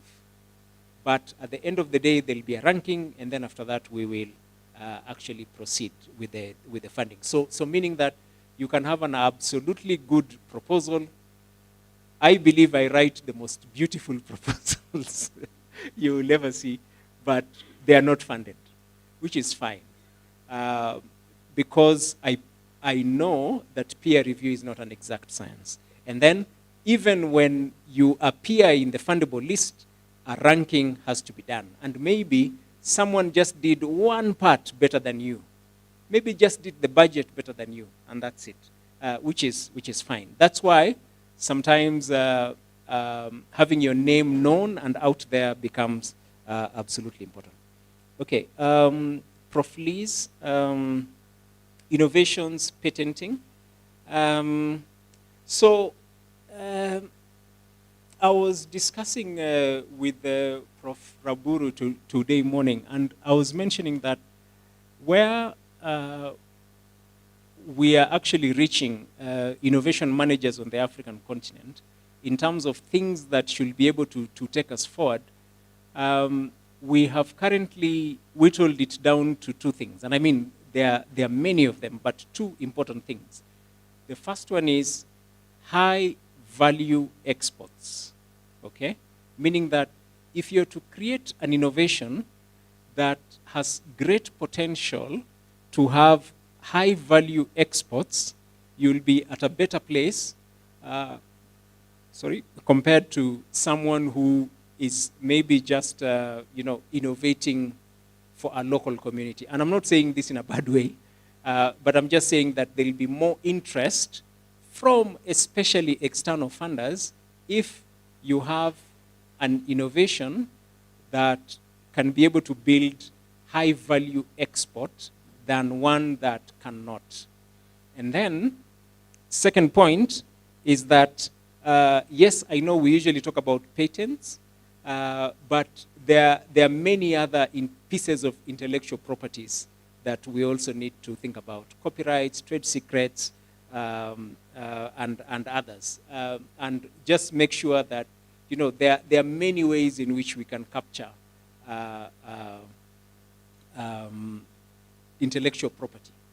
And then the other important thing is that our target for innovations needs to change. And I know we have been doing quite a bit of community level innovations for our communities, which is okay, and I've got nothing wrong against that. But if you look at knowledge, there are generally two types of knowledge. There is the rivalrous knowledge, and then there is the non-rivalrous knowledge. One is closed, the non-rivalrous is competing, it's closed, you can be able to hide it. And then there are those of us who develop non-rivalrous knowledge, it's open, everyone can be able to use it, it's open science, and we keep building on it. Both are fair, and there's nothing wrong with it. But, unfortunately, high-value exports come from non-rivalrous knowledge, which means that as much as possible, we need to get to a place where we can be able to build a model that connects the two within the university so that you create value for community, but once you learn from community, you bring it back into competitive or rivalrous knowledge, you make sure that you commercialize it, you bring it back to community, and the two keep talking to each other. Now, what you discover is that some universities, for example, focus on non-rivalrous knowledge. Lots of innovations, but those innovations can never sell or can never be taken up and be taken to industry. Or if industry was to come and have a look at them, they will tell you as a dominant voice in some of the work that we have done with industry before, when they come to Africa, they say, your work is too early. We cannot be able to actually use it. So how do you make it more mature? Is you take it into rivalrous knowledge and back and forth until such a point that it is actually mature. And then, Prof. Odipo, I totally agree with you that, you know, first of all, you've confirmed that there is no unilateral access to knowledge. Everyone has access. If there's someone in Baltimore already doing some piece of work. The interesting discussion we have been having with ministries in Africa is we encourage ministries of science and technology to actually put up funds, local funds, domestic funding for science on this particular continent, for the simple reason that it is only when that happens that we can be able to start focusing on priorities that are important for us as Africans. Because, believe it or not, when we get external funding from whoever, so long as they're external to the African continent, what will happen is that they will focus on ideas that they think are important for us, but also for them, okay? And what that does is that our own, and because sometimes our volume is usually low, or our ideas don't come out as strongly, we end up relegating our own priorities, and they are not well funded. So we came up with something called the National Grant Challenges, which we are currently talking with the State Department for the formulation of Kenyan National Grant Challenge, because as I speak, we already have 7 other national grant challenges across the continent, including South Africa, Botswana, Malawi, Rwanda, Ethiopia, Senegal, and Nigeria, where we usually insist as much as possible that funding for science, and I don't mean salaries for lecturers, what I mean is grants for scientists is actually put as a budget line in Treasury at Ministry of Planning or the Treasury Department, so that it's ring-fenced for scientists. And that's what we are encouraging, to the extent that we are saying, if a country can be able to put up such a fund, then us, as Science for Africa Foundation, we are ready and open to actually go out and do some form of matched funding to provide more and more funding for African scientists, which we believe can be able to cure that issue that we have. We've got a lot of ideas, but sometimes funding is, capturing that funding becomes a little bit of a challenge. But the other thing I can also tell you is that there are groups called venture capitalists, angel investors, private equity groups in Nairobi and cities around the country. They have too much money, okay? And they've been looking for ideas. And unfortunately, they don't get ideas that are cooked enough for them to invest in, okay? Now, that makes it a very interesting challenge. Scientists are saying, we need funding for science, and people who are in business and are looking for ideas are saying, we are not seeing good ideas that we can be able to take forward, okay? So us, as Science for Africa Foundation, we've been looking at this, and we are trying to see, and again, I cannot tell you everything now because of time limitations, but we are looking at this and trying to see, okay then, so what is it that we can do for the ecosystem so that these two groups actually come together? So if I was to give you an example, 2 years ago, I met a gentleman who said, I've got $1 billion and I want to invest in Africa, and I'm looking for scientific ideas to actually do work with. And I asked him, okay then, so what's your, it's usually called a sweet spot of investment, and he said 100 million, okay? And then you ask yourself, okay then, how many groups on the African continent can actually absorb, from a very, very scientific point of view, 100 million for building scientific projects and moving them forward? And then all of a sudden you realize there's a gap. So how do we bridge that gap? And how do we bring it together is one of those challenges that we've been thinking about. And for us, as I said again, high value exports, and then making sure that we are now not selling non-rivalrous knowledge. We are selling rivalrous knowledge to people who can actually go out and commercialize this particular piece of knowledge. And I can give you a simple example as I close, and I know we've now run out of time. So allow me to give you this example that I saw in KAIST, Korean Advanced Institute of Science and Technology. There was a gentleman who has now converted, you know that mouse pad that is on your laptop, the one you move your finger across, yeah? It's flat and hard, isn't it?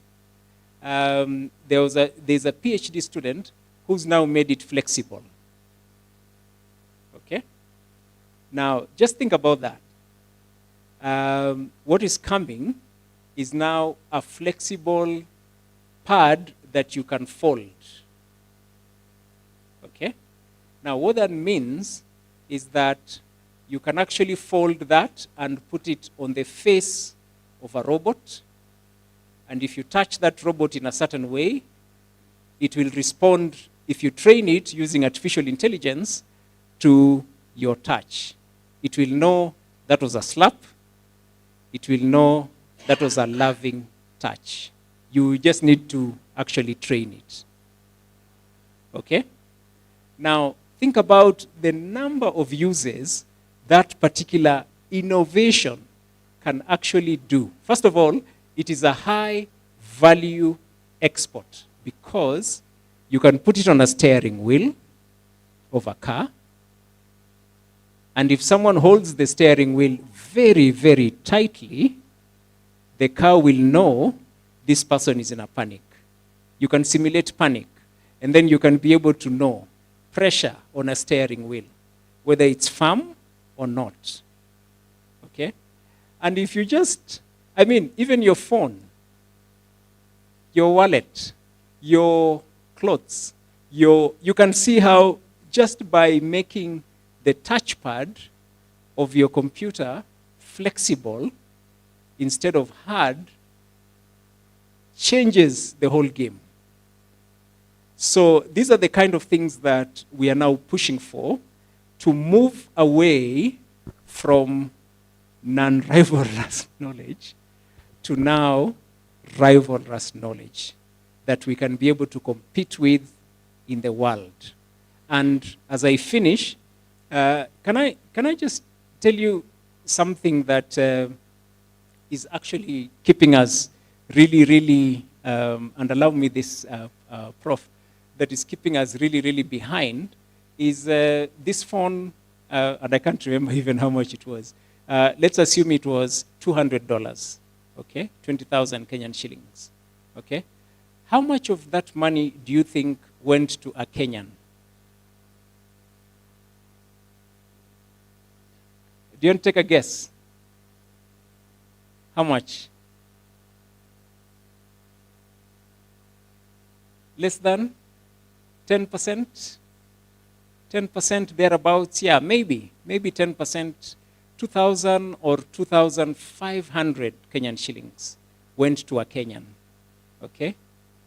17,500 went where? To the person who sold it to the Kenyan to give it to you. Okay? And then, how much of that money went to the factory that built it? And then how much of that factory, of that 17,500 went to the group that gave the factory the blueprint of making the phone?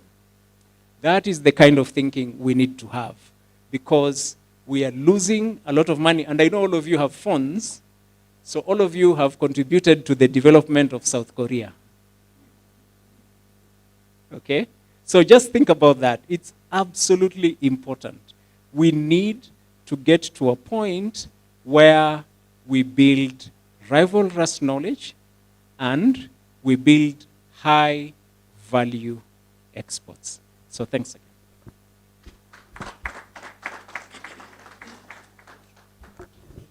Okay, thank you so much, Dr. Moses. And I think we'll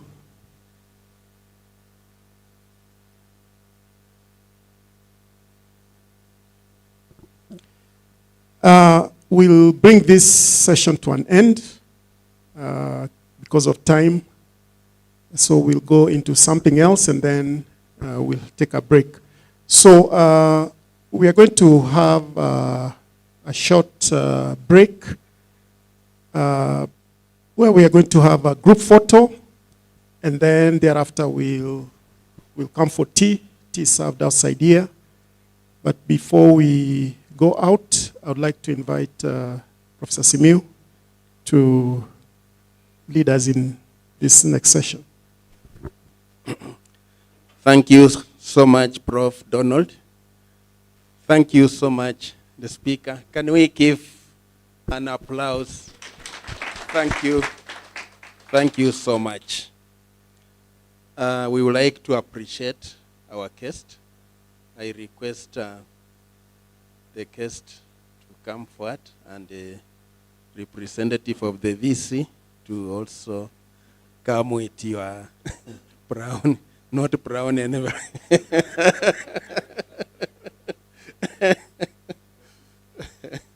Yeah.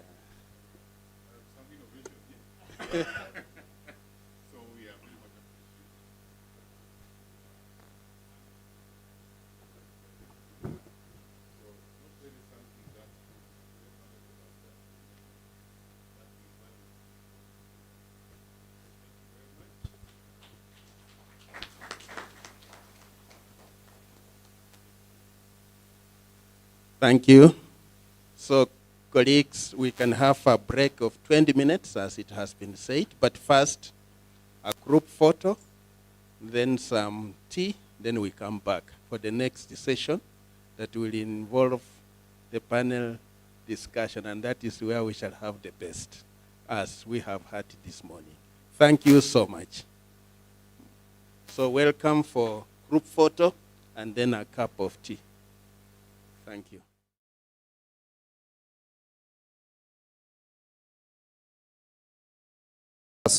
Virtually. I trust that you have had a good opportunity for your breakfast, and we would wish to move to the second session. We are two moderators, myself, Dr. Peter Uma, and Professor Gertrude Were, sorry. I don't know why, this Were name is shared.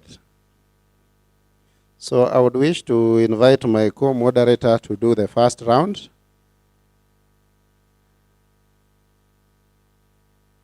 There are some of us who, there are some panelists we were expecting, but they have not arrived. But nevertheless, we will make do with those who are there. I'm told others are also there virtually. So, Professor Gertrude, maybe you can take the first session for introduction of the panelists, and then we proceed. Thank you very much, co-moderator. I would like to invite you to this session. To start us off,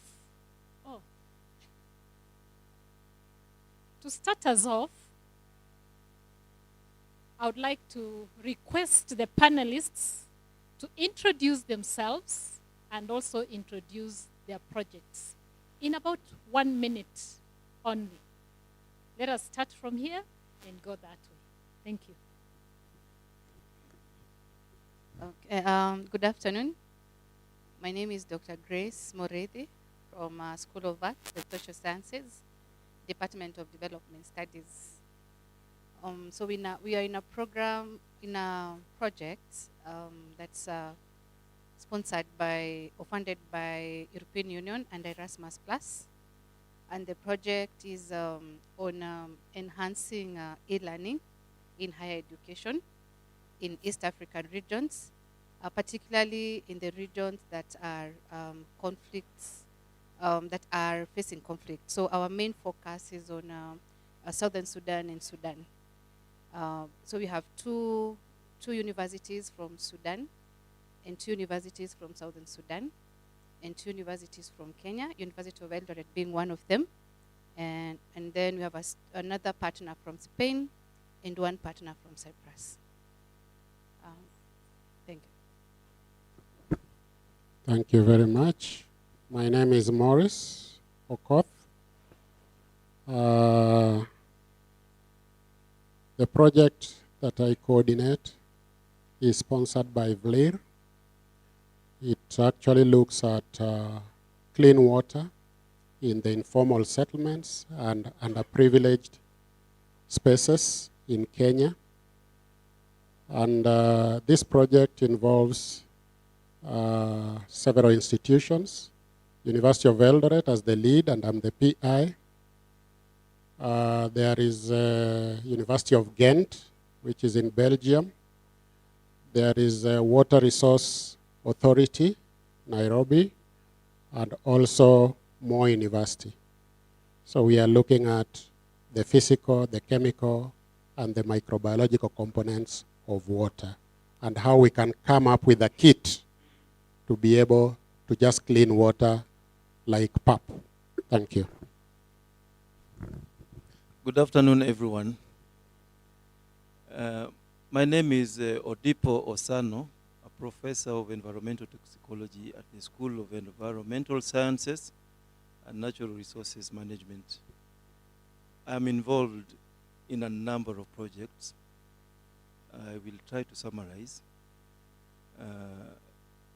The biggest project I've been involved in is linking the Wynnum catchment to Lake Victoria. So we are looking at the activities in the catchment of Vinam Gulf and how they affect the Gulf and the lake. In this project, we are working in collaboration with the Plymouth, it's Plymouth, and British Geological Survey, Kemfree in Kisumu, and the University of Nottingham.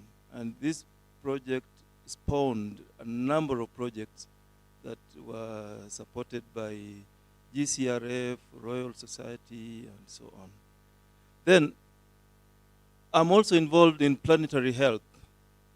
We initiated the project program of planetary health, founded in 2017 worldwide, but we initiated the African branch in Kenya in this university, and that has also spawned a number of projects. It spawned a collaboration with the British University, University of London, Holloway, where we looked at, we did a project, a research, we looked at the peri-urban and urban areas of Eldoret and the children as health, looking at the effects on iron and their diet. And also, I'm involved in a British Academy project of training. We did that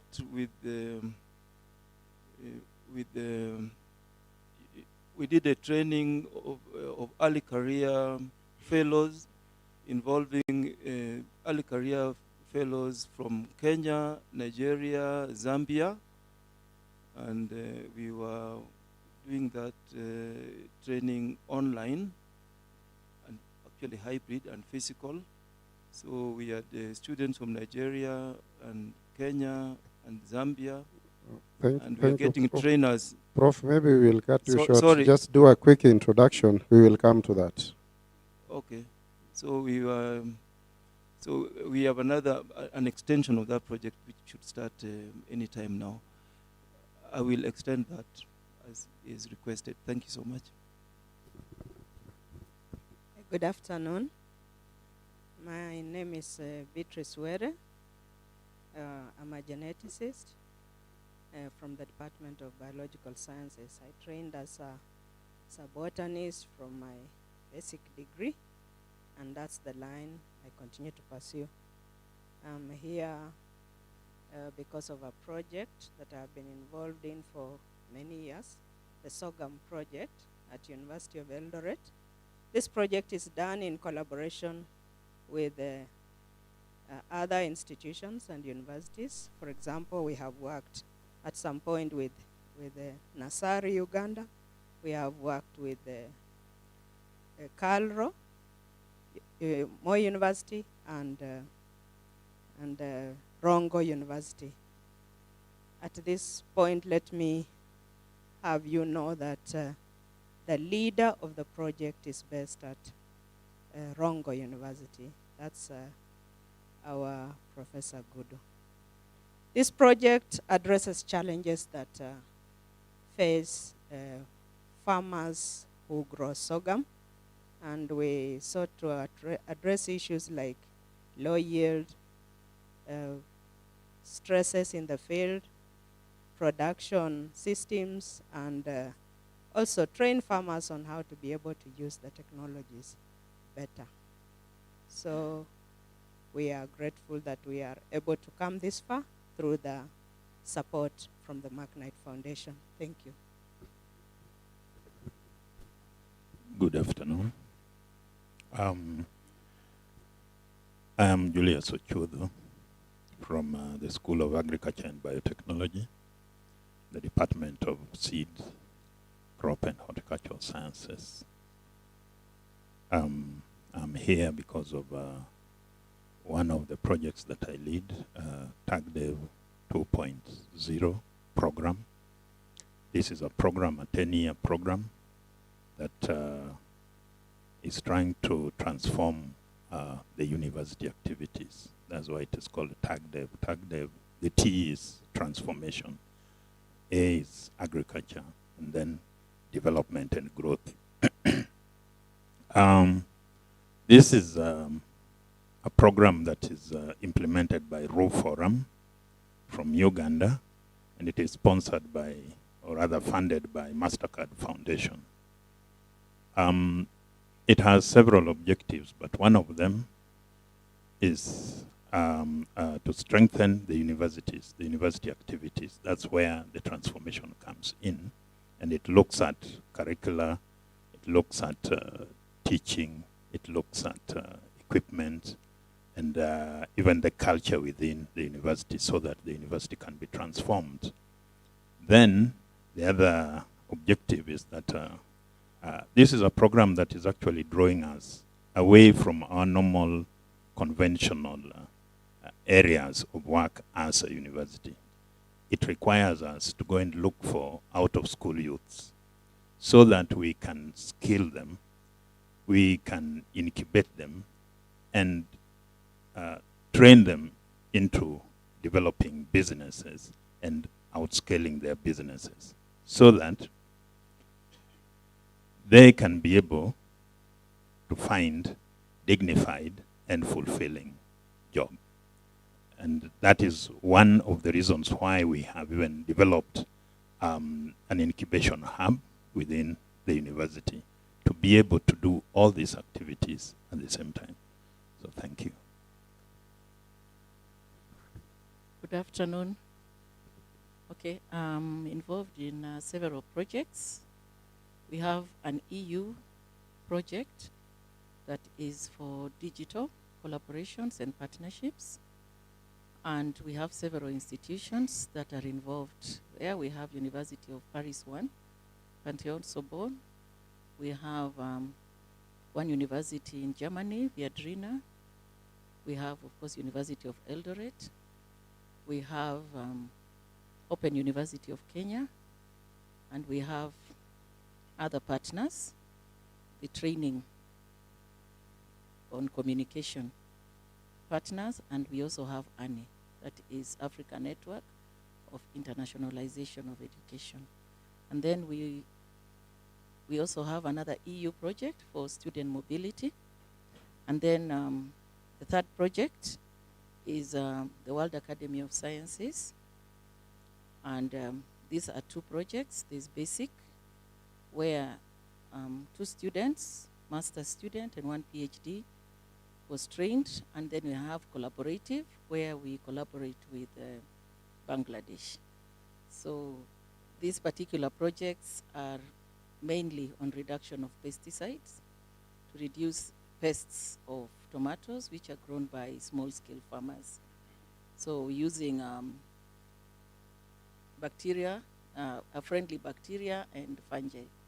So I'm going to stop there, and we'll extend.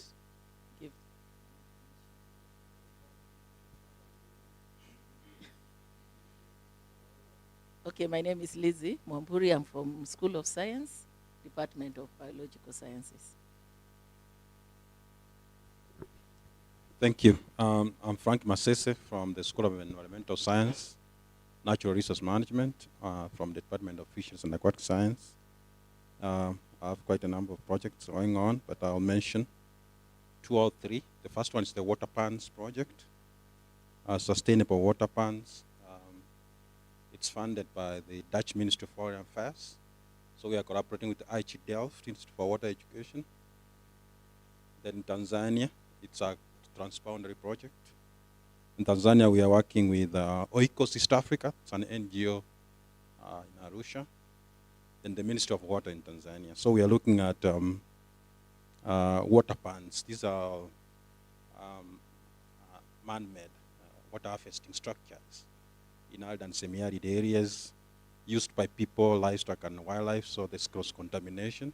But people are using this water for domestic use. So we are using we're looking at a range of parameters from microbial, water quality, the ecology of the water pans. Then there's, we are training 3 MSc and 3 PhD students. Then quickly I'll talk about the Sondu project that we are working on with the University of Gießen. It's a DFG funded project supporting 1 PhD and 3 MSc students.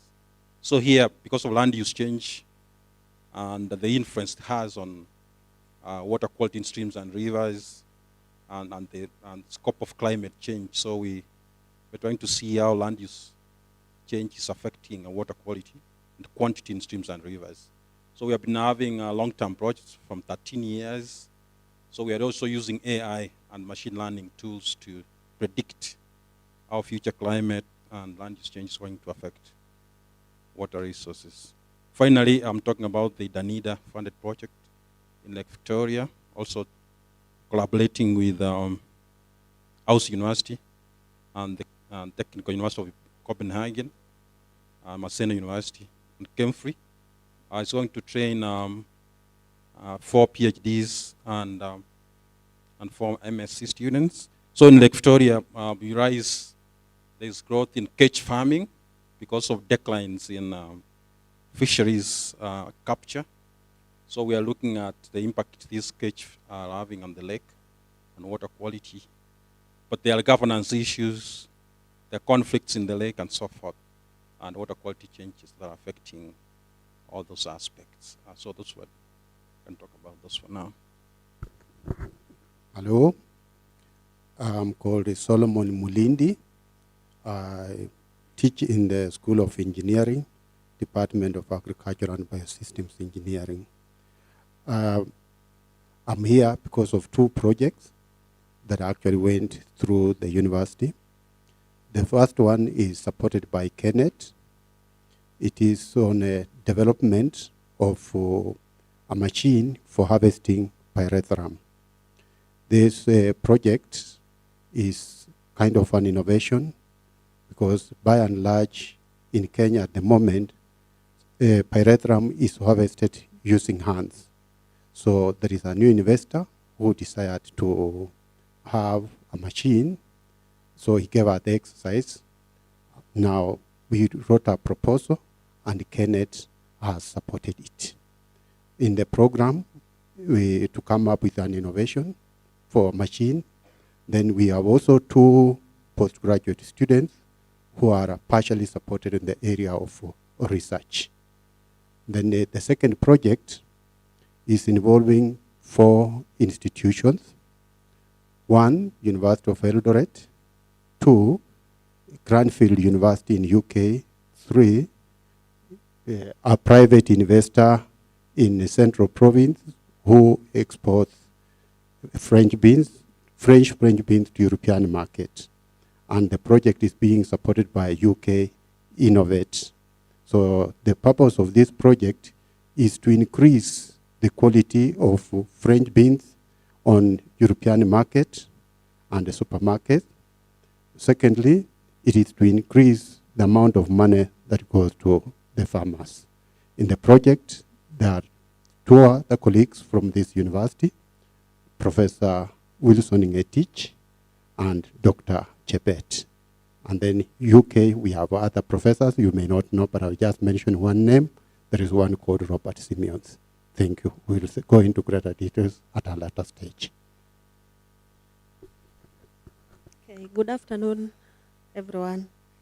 My name is Becky. Hello. I am from Biological Sciences. Currently, I also serve in the Directorate of Research and Innovation as the head of intellectual property management. So the research, it's not a research, the project I run is called Research Management Capacity Strengthening. And it's a grant that is meant to build capacity for university staff to win grants and also for the university staff to manage those grants.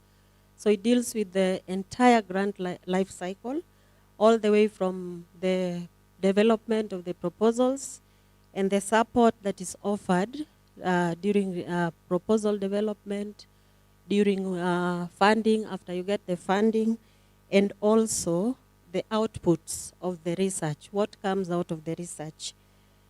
So the project is funded by British Academy, and we have 5 partners. So from East Africa, we have University of Eldoret, we have Makerere University, Kibabi University, and in the UK we have Royal University of Holloway, and then University of Reading. And the team at University of Eldoret also includes Dr. Grace Mureithi. We have Dr. George Aria and Muyaka, Dr. Jaffred. So the project is divided into 5 work packages. We have the legal management, or the legal aspects of project management. We have the financial management aspects, and then we have the motivation of staff, because motivation is also important. And finally, the last 2 work packages, which are very important: commercialization, IP management and commercialization. That's also one of the work packages we are dealing with. Thank you. Good afternoon, everyone. I'm Kenneth Odhiambo from the School of Environmental Sciences and Natural Resource Management, Department of Forestry and Wood Science. Currently, I do coordinate 2 projects. One is a research innovation project. The other one is an exchange project. The research innovation project is acronymed C-Lair project, C-LAIR project. It stands for Climate Smart Labor Saving Agro Technologies for Increased Resilience of Women in Dryland, Kenya. We focus in 3 counties: Turkana County, Elgeyo Marakwet, and Kisumu County. I'll say much about it later.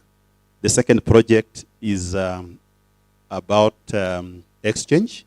This is Erasmus plus Global Mobility Project between University of Eldoret and the University of Eastern Finland. The first project is funded by Gates Foundation, while the second project is by Horizon Europe. Thank you.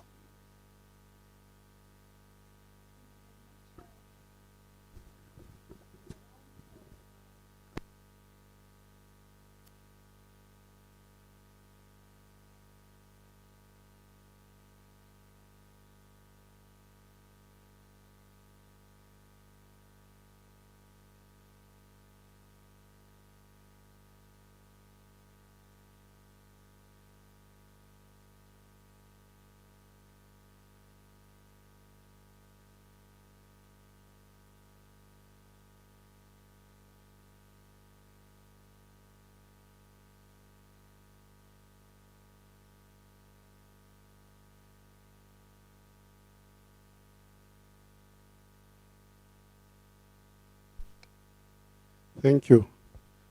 Now we have had a mouthful of introduction. In fact, I think the CVs are long. And I'm sure they have all summarized their CVs. It really shows that we have enormous potential. The most interesting thing is that almost all of them are engaged in more than one project, which is really good. I want to pick on 2 panelists, not in any order. Maybe I will begin with Professor Dipo. I found Professor Dipo with a very elaborate explanation of the multiple projects. But I would wish to know from Professor Dipo. Professor Dipo seems to have an intersection of environmental science and public health, all mixed up together. I would wish to know from you, Professor Dipo, exactly how do you find the whole process in terms of bringing this complex in such a manner that it translates to positive change, especially in the university? I will be asking another one, but please respond to that first. Yeah, the simple thing is a network. We are working in a large network. I come in with my character and my contribution from health and environmental toxicology. By the way, I'm a veterinarian who did public health, veterinary public health for masters, and then did environmental toxicology for PhD. So I have a rich background that intersects all these. But then we work in collaboration with a number of institutions, and the collaboration is very important, and that helps us do a number of things. Then, what we did is that there's a long history, but in short, we were, a student of mine who did a PhD on investigation of causes of esophageal squamous cell carcinoma. An idea that came over lunchtime from the student, and I told her to become my student and come and do it for a PhD. Then that invited attention from WHO, and WHO was very interested, so WHO came to her to support her. Then WHO, that's Iraq, talked to British Academy in their meetings and asked them to come and see what some other people may be doing in Kenya. And that's how we founded a collaboration with, I think this is important for everybody to know. So that's how we found our collaboration. So we were trying to look for the cause of esophageal squamous cell carcinoma. And then when we hit the field, we realized that there was a lot of other things that we could do. And then that led to the expansion of actually looking at the whole of the lake basin. And how did it help the university? Gave us this network. Then we had this support, research support, and student support, and it is continuous. It's gone for 8 years. I think I've answered your question. Thank you. I am particularly interested because I think that is quite a mouthful of data. And how do you balance this data? You know, you talked about esophageal something carcinoma. It was a long name. I didn't get it. But how do you balance this huge data from environmental, from public health? For information of everybody here, this is an additional information that I want to give. This cancer occurs along the Rift Valley from Ethiopia to south of Malawi, South Africa. And it is queer. It doesn't occur in Nigeria and even Central Africa. So what could be the relationship? So how do you combine all these? We have a diverse group of people we are working with. Diversity of the group. And then training, continuous training. And then one project spawns another. So you see the gap. The question you're asking is the same question that was asked in the project. How are we able to do all this? Then that means that we look for fundable research call, and then we do proposal, and then we get support to get training, and then we tackle other issues by trying to look for more funds to support the whole thing. But that was the seed thing. That is how it began. The answer is diversity and looking for more support to bridge the gaps. Maybe just one question. We might get back to you in case we have time. How has your research influenced policy? Exactly. We have had several workshops in the lake region. And we are having, first in our process of research, we go to policy.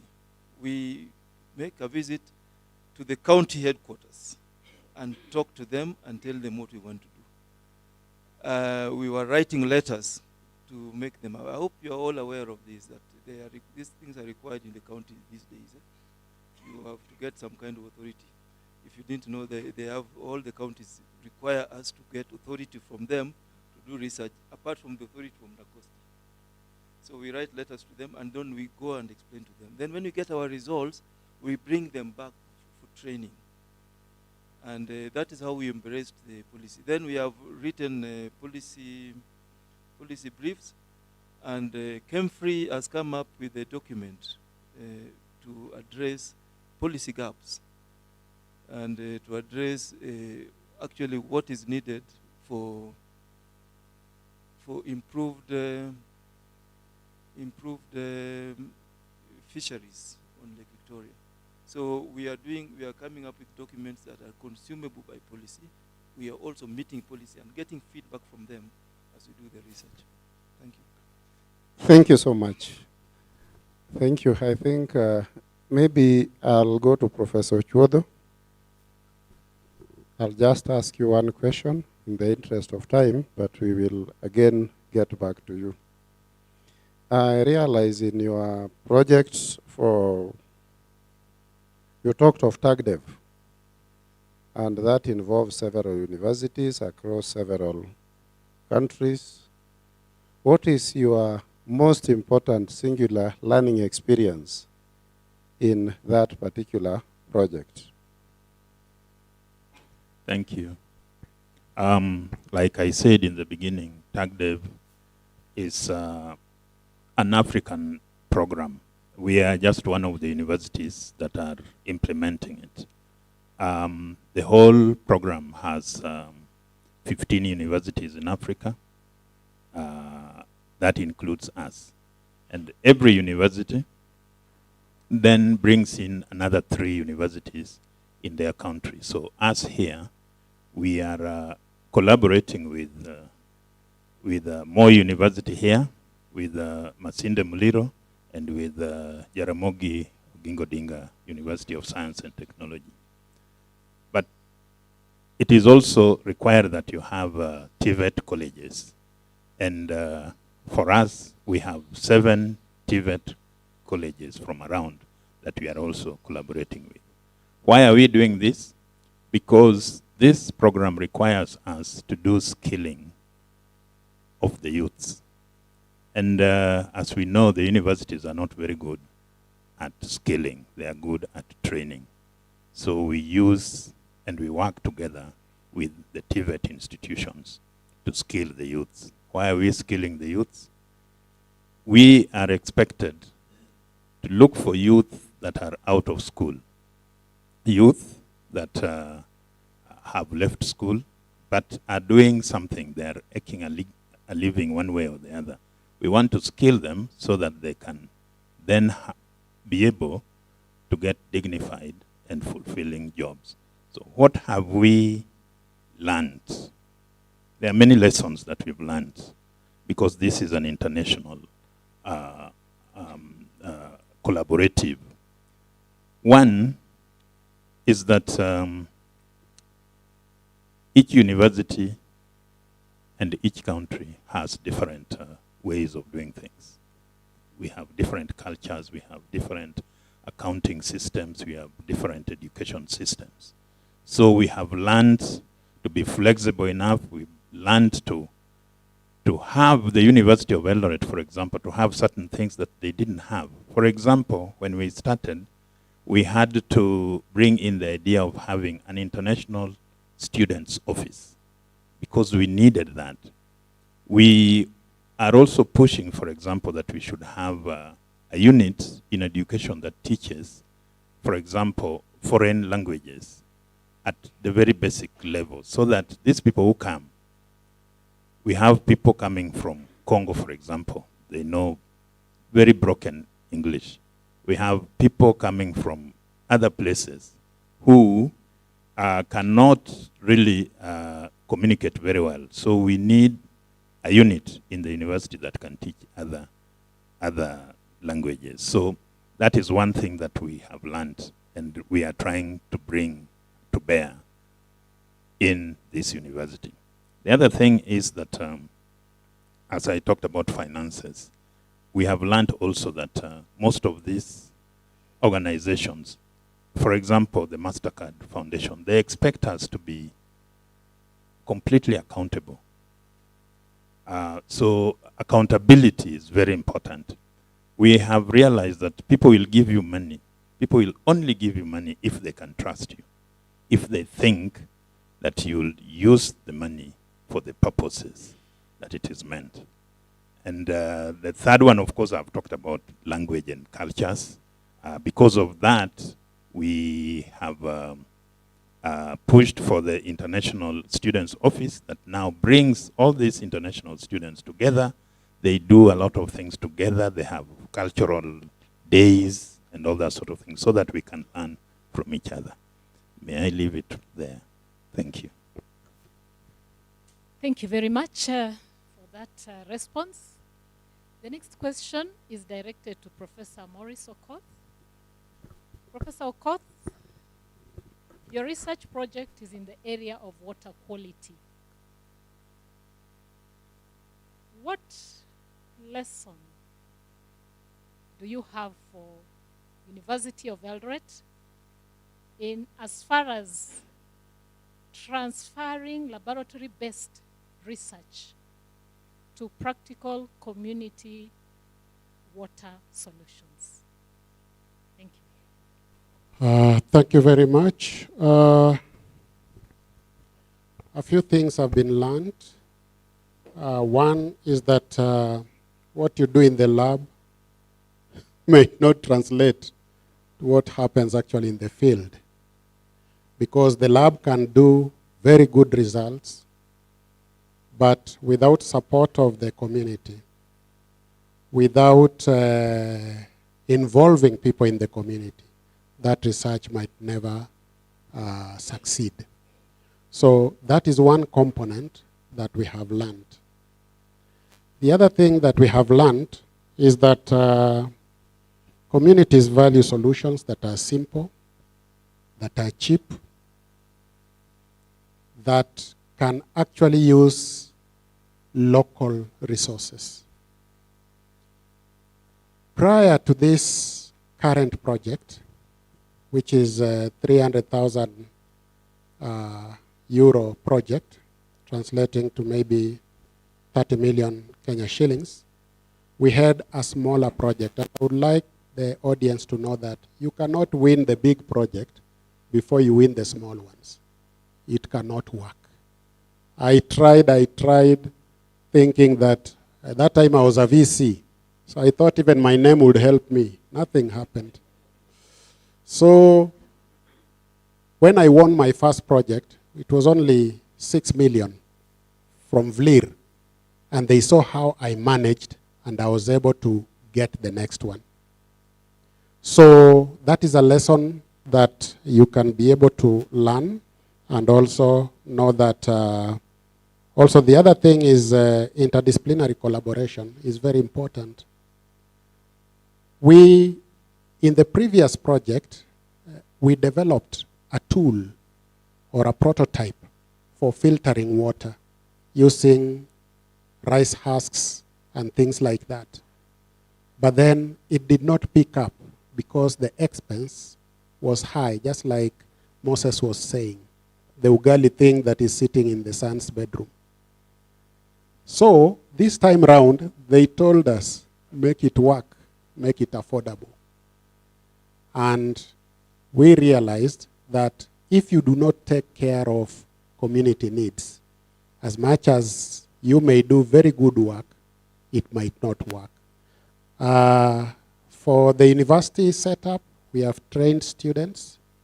Just 3 days ago, a student returned from Belgium doing his PhD. He does part of the work there and some part of the work here. And we have 1 student from Moi University. We have 2 students from here, 1 microbiology, 1 chemistry master students. And this is still flowing. And this is a 5-year project, so we are in our 2nd year. So we have a long way to go, but we are progressing well. I submit. Thank you. Thank you very much. Thank you. My next question goes to Professor Beatrice Were. Professor Wera, you have been working with smallholder farmers in the sorghum project. So what lessons do you bring to us in terms of effectively engaging these smallholder farmers and ensuring that they are able to adopt research-driven innovations? Thank you. Thank you.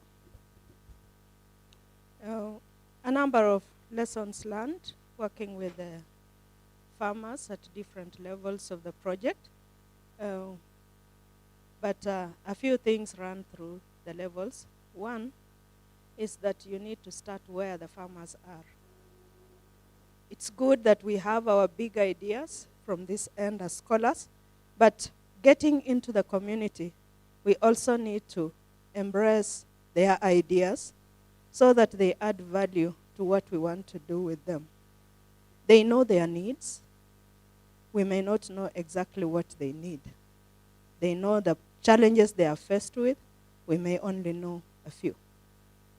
And the farmers are diverse in different ways. For example, some are well able to take up the recommendations that we give them out of our research. Others do not have the means. So as we go down to work with them, we have to assess the options that individual farmers might have. We have to understand the circumstances under which they work and which could limit the uptake of the technologies. So in our approach, we follow what is called systems thinking, learning from them and learning together with them, and moving forward together. Moving forward together brings us to the other aspect of co-creation. We have learned from the experience of others that if you go with the technology already fully developed to the farmers, they will embrace you at the time you're working with them, and when you go away, they abandon it because they were not part of the process. So making them part of the process is very important, both for their learning together with you, creating together with you, and eventually to the point of scaling the technology. So the big lesson with farmers is this, that you cannot have one shoe that fits all of them. Thank you. Thank you. Maybe I would want to engage Dr. Opio on climate smart technologies. Dr. Opio, I was really impressed with the introduction that you gave us, especially when you are talking about labor saving among women. And in Kenya, most of the time when people talk about gender, people just think about women. I don't know why. I would wish to know from you, what has been the tangible impact of your project?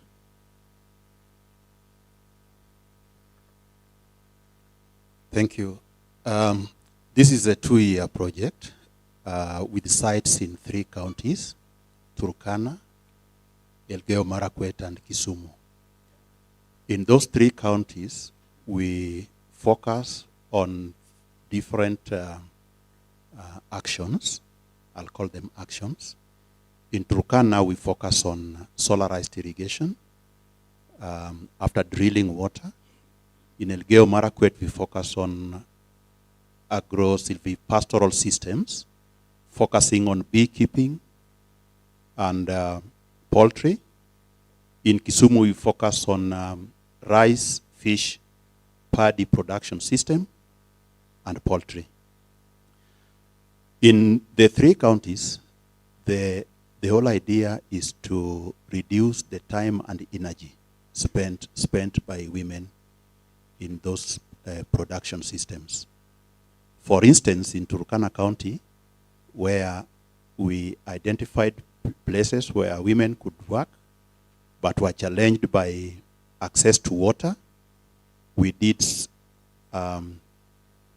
drill boreholes and solarize for access to water. So to cut the whole story short, that reduction in terms of time and energy help address their vulnerability to effects of climate change. Just to mention that. Thank you. I would have loved to engage you more, but allow me to engage Professor Masese, whose project has a lot of international relations. I would wish to know from you, Professor Masese, based on the work that you have done with several international organizations, how do you bring in that kind of experience to facilitate collaboration between UOE and the rest of the world and the international community? Thank you. Yeah, so the question is how my participation is benefiting the university to collaborate internationally. And I think there's a project we have called Prosper. The Prosper is promoting opportunities for partnerships and collaborations among Kenyan universities and Europe, specific projects. It's funded by the EU. Actually, that project is answering that question. That in Kenya, we have very deep academic talent, but increasingly, universities are looking for opportunities for internationalization. And we have noted gaps in the level of internationalization among Kenyan institutions of higher learning. If you look at the number of international students we have, if you look at the number of international academic staff, those two variables are very important when it comes to ranking of universities. If we are going to break below 10,000, number 10,000, or number 5,000 global ranking, then we have to increase those numbers. But also partnerships in collaborations and research, co-learning, joint learning, student exchanges, and so forth. And also where do we publish? Are we publishing international journals? Who are we collaborating with? Those links that are very important in making sure that we are globalized in our academic programs, in our training, and so forth. So my participation, obviously, the projects we run, most of the, we focus on student training. So we do, students that we have, we are increasingly making sure that those students have exchanges. They travel to Europe. I have students in the Netherlands, in Germany, and the new Danida project, they will spend 6 months in Denmark. But we are also getting equipment. Those projects are buying equipment. We have bought equipment worth over 5 million. But we are also analyzing samples in Europe. So those are all different levels of internationalization and collaboration. But we are also having staff exchanges. The Erasmus Plus project will have 3 professors from Sorbonne University, Paris 1 Sorbonne University, coming to teach, one in tourism, one in management. But we are also having one academic staff also going to teach there for 1 semester or something like that.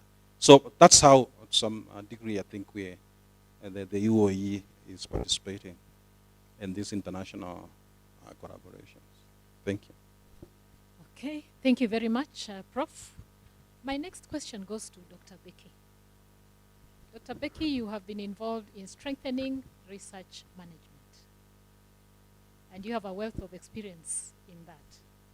Kindly tell us, what are the critical gaps you have experienced in the systems, and how can institutions be able to effectively strengthen their research systems? Thank you.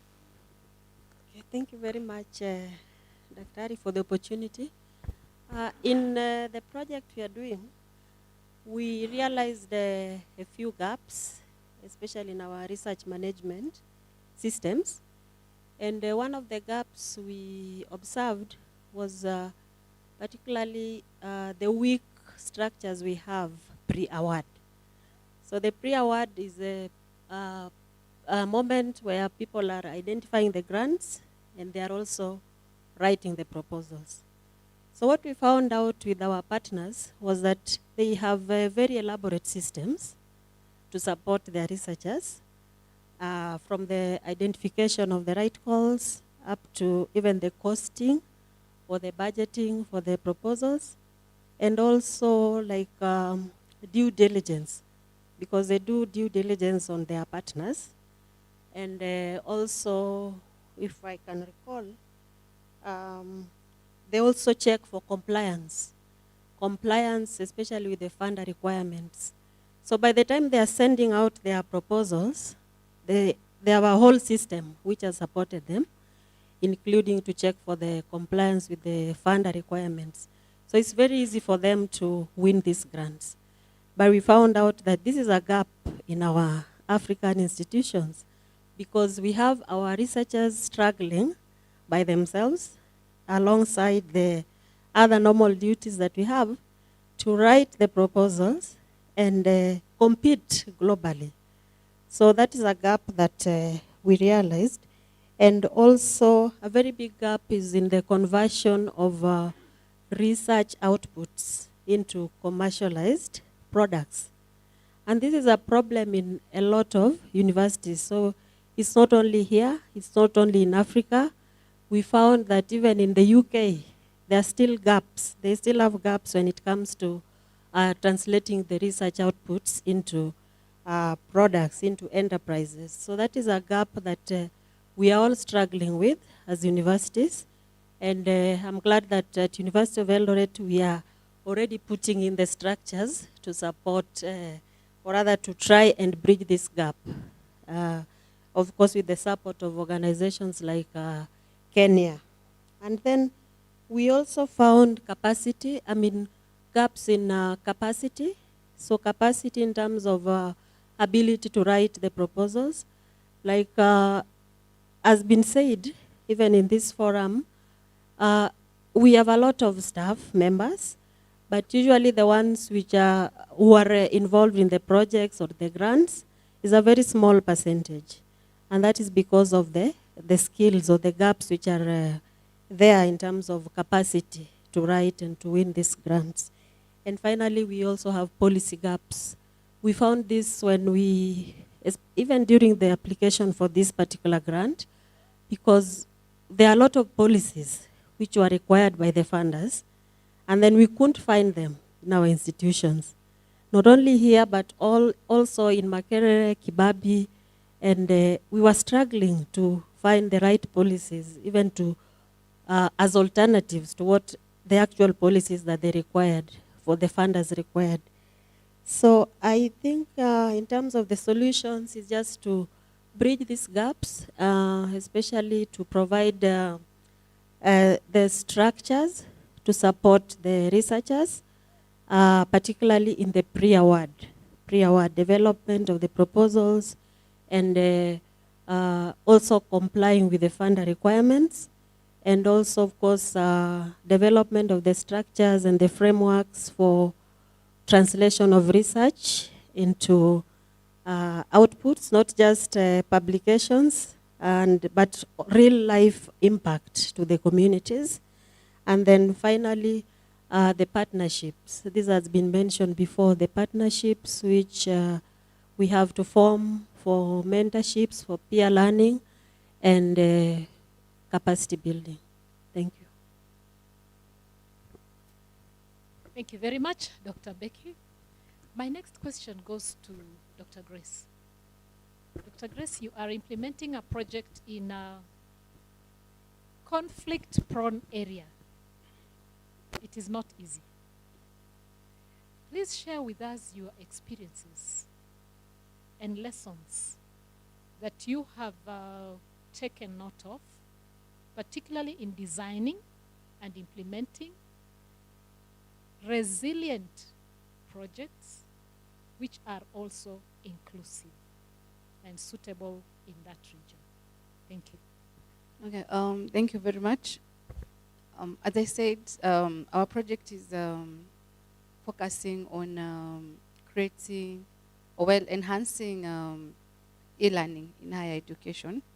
And the focus is on Sudan and South Sudan. I probably just quickly go back to the background of this project. The initiator of the project is a priest from Sudan, from Komboni, the Komboni brothers, and his main worry was that in Sudan currently is nothing much happening in terms of higher learning, higher education learning, because of the conflict that's going on there. So most of the universities have been closed down.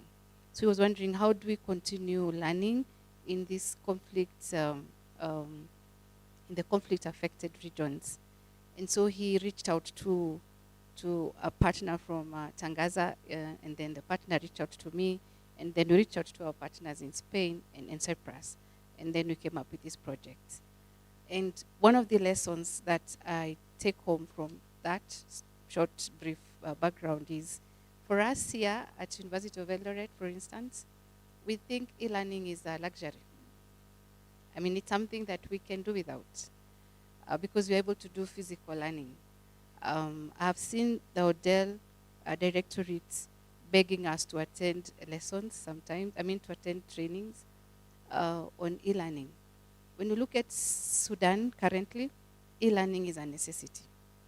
It's not something they can do without. One of our partners, Affad University for Women, was bombed down. Like the university, the structures don't exist anymore.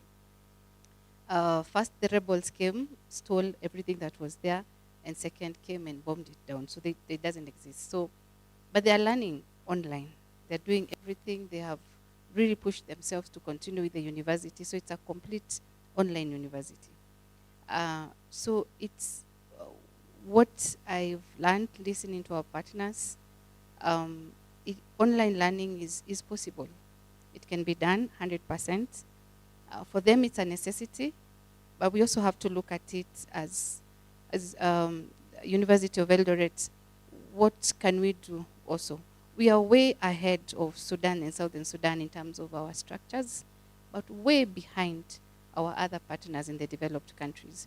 So there's so much to learn, and there's so much that we can do. So from this project, we'll be able to purchase and install equipment for e-learning, to enhance our e-learning. Already we have the studio, but you're going to enhance our studio so that as a lecturer you can do online learning. You can teach both synchronous and asynchronous. You can either go to the studio and record yourself so that you can then have your students learn later. They can learn at their own pace. But you're also going to have a 21st century classroom on the 4th floor of this building, where we are going to put equipment to ensure that we can teach. It's a 50-seater capacity, but you can be able to teach 1,000 other students outside that room. So you're going to be able to do that. But for our friends and partners in Sudan and South Sudan, they're starting from scratch. Here at University of Eldoret, we have LMS. We have a robust system, learning an LMS which is robust. But our partners don't have that. So for them, they're starting all the way from scratch. But the second lesson is the aspect of capacity building, which is our second objective of this project, is capacity building. So we're going to, there's so much to learn. Okay. Okay, I think that's good enough. Okay. Doc, thank you very much. We are yet to engage with the engineer. Tell us what is the gap that you have observed in terms of knowledge transfer with respect to how you have been handling especially that knowledge to small-scale farmers.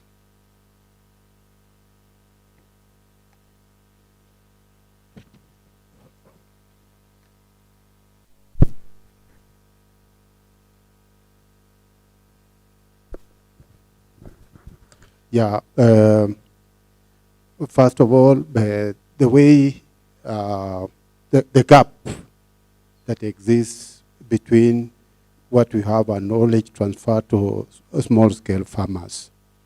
Maybe I will start by giving a little tweak in the sense that I work with the farmers, and for the last 40 years, that is what I've been doing. So, but I'm in the area of engineering. So one big gap I would mention is that farmers produce. And many of our Kenyan farmers produce first for consumption.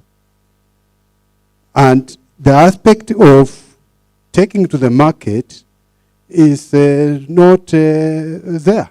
Or, put it another way, what they have is so little sometimes that is not enough for the market, but they also need an income for the household. So they have to sell. Now, the big gap is there, that how do you make what you are having acceptable to the market? And that's what we often call about value addition. Most of our farmers sell their products in raw form. Or if they take to the market, they are not taking in the form that is acceptable to the farmers. So that is the first bit I will put in the second project that we are having in Mount Kenya region and Trans Nzoia. The exporter is taking to the market fresh French beans, which are supposed to be taken to the market within 48 hours. But the producers, with their background, they know the bigger the beans, the better. So they may delay a bit. Two, these beans to be in that state, they are supposed to be frozen or cooled and so on. So eventually, like what brought about this project, there was very high level of reject, which leads to waste. Why? The gap is that farmers did not know their niche market. And that is how we came in. Now that many are not complying with that, we need an alternative product. And the alternative product is frozen beans that can remain in store for 2 years before going to the what? To the market. So in summary, I would say the gap is one, the farmers are now starting, smallholder farmers, that are starting off without dividing two things, what they need for consumption and what they need for the market. Number two, if they are doing it for the market, they're producing for the market, they are not sure of the quality and the quantities that would make the market work for them. So with my background in industrial engineering and management, we had to come up with that one. Now, number two, referring to the first project, that is of coming up with the harvesting equipment. Now, the farmers have one big challenge. The person we are actually deciding for is working with smallholder farmers. Most of the time they spend, actually throughout, hand plucking. What disadvantages are there in terms of health, in terms also of other hazards and risks, and the time management that led to coming up with the equipment to assist in time management and healthy management. That's what I would say for now. Thank you, Engineer.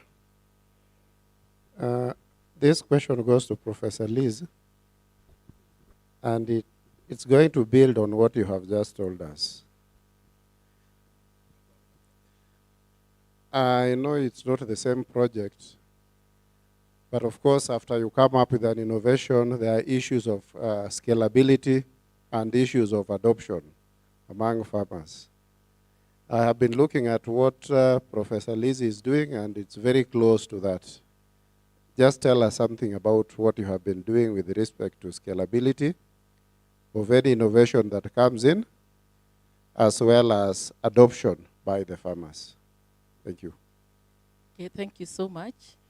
So from the project, we learned that innovation alone is not enough. It's not sufficient unless the technology, first of all, is practical because you're taking it to the farmers. It has to be affordable, and of course it has to be culturally acceptable so that it's easy for farmers to adopt. But before you even go to farmers adopting it, you realize that you have to involve these farmers and extension workers early enough in the project so that the solutions that you're actually addressing actually are solutions to their local challenges, because you might be having a very nice innovation but it doesn't address anything. They have to be also socially acceptable. Now when it comes to scalability, you'll find that you require an interdisciplinary team. And I think the issue with us scientists is that once we have an innovation, we quickly rush to farmers to give it there. But if you do not have social scientists who can even study the cultural dynamics of that particular community, you might find that you're actually disrupting a community rather than solving a solution. So you might be disrupting them because you don't understand the cultural dynamics of that particular community. And we also require continuous field validation of that particular innovation. You also have to build a strong focus on the practical impact, because when you have an innovation, in this case it's a biocontrol agent that you're going to be using to control pests and of course reducing on pesticides. If you don't test and you don't do continuous field validations, you find that what happens in the lab will not work in the field because maybe it's affected by the various environmental conditions. So it is not going to be able to work in the field. So as we were told earlier today during the lecture is, you keep taking it back and bringing it back to the lab, take it back to the field, improve on it in the lab, and keep taking it back to the field. So that you have actually what is able to withstand. Because what happens in the lab is a very different story. So that is how we try to scale up and improve on these innovations. Thank you very much, Prof, for your response, and thank you very much, all of you, panel discussants. We want to wrap up this session, and I would like to give you 1 minute to give us your parting shot. Maybe we can start from Dr. Opio coming this way. In 1 minute, give us your parting shot. What I can say is that to innovate involves working with the end users, and it also involves unlearning, relearning, and aligning with the national and global development agenda. That's my parting shot. Thank you very much for the opportunity. I would say that for us to continue winning these grants or getting this funding, we need to work on the collaborations that we have, and we need to make these collaborations very strategic in terms of the funders that we are targeting, and also to align our proposals with the funder requirements, and finally to think beyond the grant, sustainability beyond the grant, so that we have a lasting impact in our university and in our communities. Thank you. What I would focus on is just an extension of what I said earlier, that working with the smallholder farmers and the processors who support the small farmers, either as processors or aggregators. In the process, one key component has to be understood. What are the pillars of food security? The 4 pillars of food security have to be understood, and those pillars should be translated in that manner to break down and interpret to the farmers. From the other side, experience I've had, there is a delicate balance between working with postgraduate students who would like to graduate and also coming up with meaningful innovation that will have impact. Because the key thing to the student is to graduate. But we have to look for a way also to assist them to come up with something that is impactful in that area. Thank you. Thank you. What I can say is that when it comes to partnerships and collaborations at international level, we must leverage our individual strengths and institutional strengths, but also we must see how we don't behave. Those in the South, we are used to behaving as if we are at the receiving end of the stick, which compromises our participation and delivery. So there must be discipline, there must be a lot of transparency, and institutional support. We have several offices and officials that must play a role when it comes to implementing these projects in general, but this collaboration and partnerships specifically. Thank you. Thank you. My parting shot would be to build strong collaborations and align the research to real societal challenges so that we can even be able to actually have some impact. The project can have impact on community level, if you are in the university at that level, and also at individual level. I would like to talk to the people sitting on the other side who think we are great people sitting in front here. We have failed so very many times, but because of our persistence and developing collaborations and relationships with others, that is why we are here.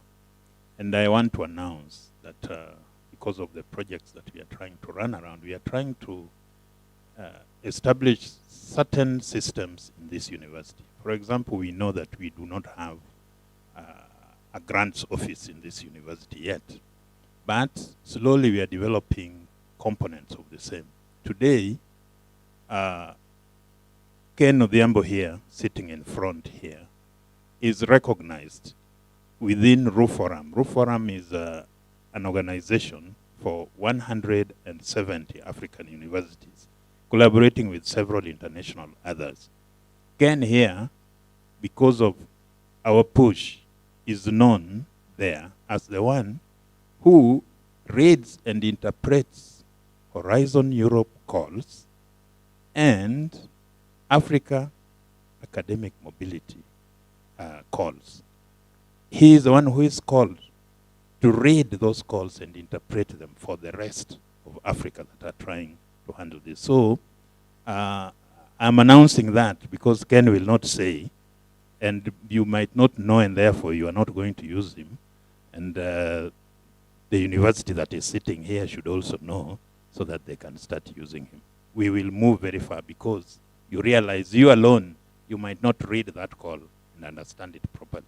But Ken has consistently been doing this for the last 5 years. Thank you.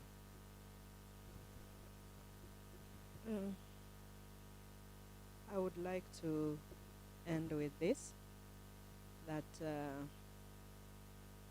in running funded projects or in seeking for grants, we ought to be flexible in our approach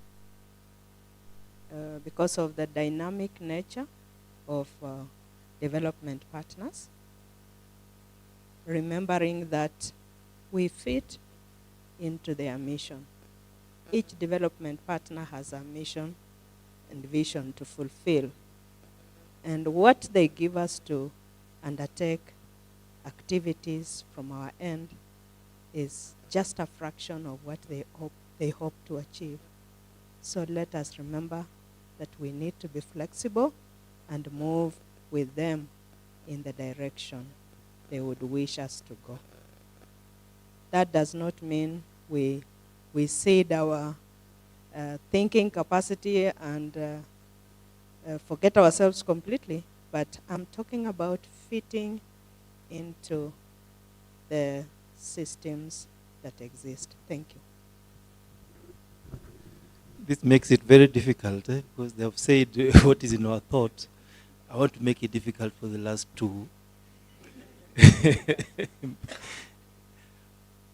Yeah, we have all the things written, the formal issues and so on. But then we are in a competitive world. I request the institution and our colleagues, all of us together, that we are competing for resources and we are competing with many things.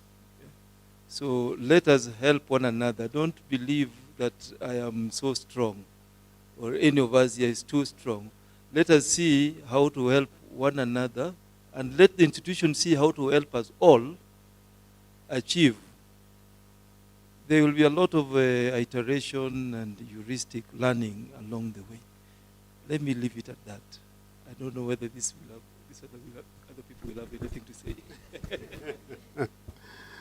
There's always something to say. So mine is to advise the upcoming researchers to start small, have a very clear picture of what you want to do, have strong partnerships, be very accountable, because most of these international projects, it's about accounting more than anything else.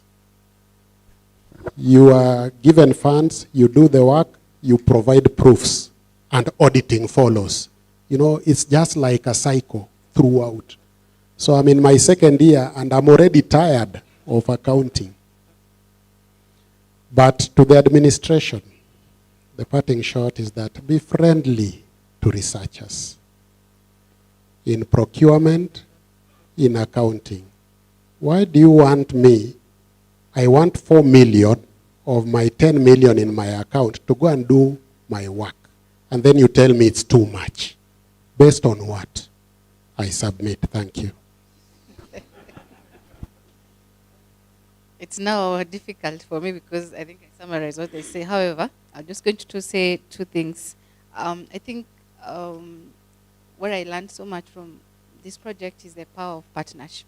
Well, the power of networks. If you look at these projects, if you listen to all these presenters, you're working in partnership with other universities. And that means you need to know other people beyond your colleagues at University of Eldoret, and you need to value those networks. The people you have outside, you have a friend in Masinde Muliro, you have a friend in Kabianga, you have a friend in University of Embu. Keep them close, because when you want to write these projects, you'll need to look for them. And then the second question, I mean, the other thing you want to ask yourself is, I talked about the value of networks. So what is it that you're saying with these networks? I mean, these have to be people that when you meet, you discuss research. What is possible? What can we do together? So I think that's what I would say. Value your networks and have positive and constructive conversations. And then number two, our project is ongoing. It's a 3-year project. We're in the second year. We'll soon be purchasing and installing equipment. But most importantly, we'll be calling upon staff and mostly the staff for capacity building workshops on e-learning. So please, when we call upon you, we'll be working together with the Odell Directorate up here so that we can learn how to teach online. And there's so much more. There's a whole pedagogy on e-learning. So it's not having a PowerPoint and, just giving this PowerPoint to the students on your laptop. There's so much more around that, and we'll be doing that in the next half of this year and the whole of next year. So when we call upon you kindly for our staff at University of Eldoret, please join us on that. Thank you very much. Thank you very much, panel discussants, for your parting shots. some of us have had opportunities to sit behind and review proposals. I have. The mistakes, the grammar, those don't exist at all in the top proposals. So due diligence. And that means if that has to happen, then you need a lot more time in proposal writing. Let me just say that. More time than I've realized before I joined panels, that we need a lot more due diligence in writing proposals. Thank you very much for that addition. Thank you so much, panel discussants, for this session. And all the discussions have been very, very engaging. I would like to hand over to the chair of session, Professor Simiyu, although I have a feeling we did not give a chance to the audience to ask any questions, but perhaps he will make the decision. Thank you. Yeah, many apologies. I'm sure we have shared. You agree with me, we have been patient. If you don't mind, you can bear with us. Is that okay? Colleagues, thank you so much. Let us give an applause to our panel. There are a few, they can even applaud themselves very loud.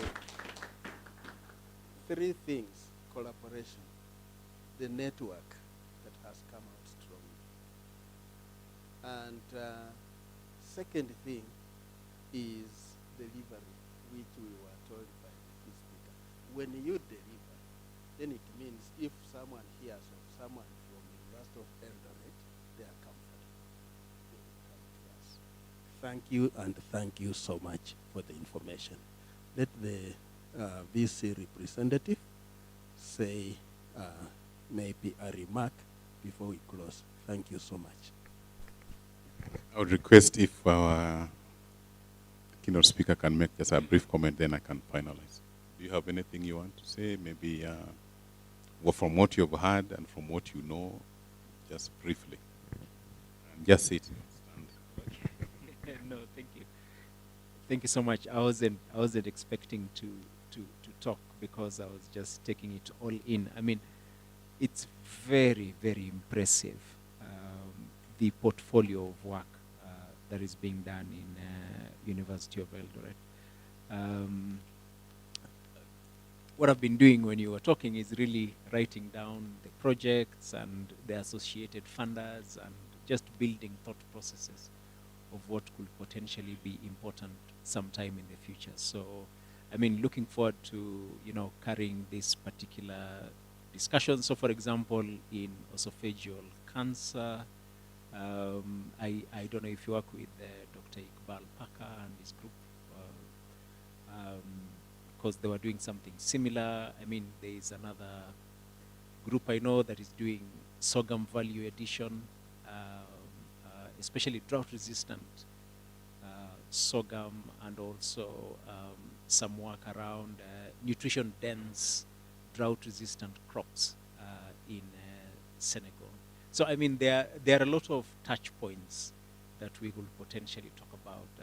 So, the good thing about this, Prof, is that I'm now connected to Prof. Lizzie, and happy to, direct any kind of questions or, thoughts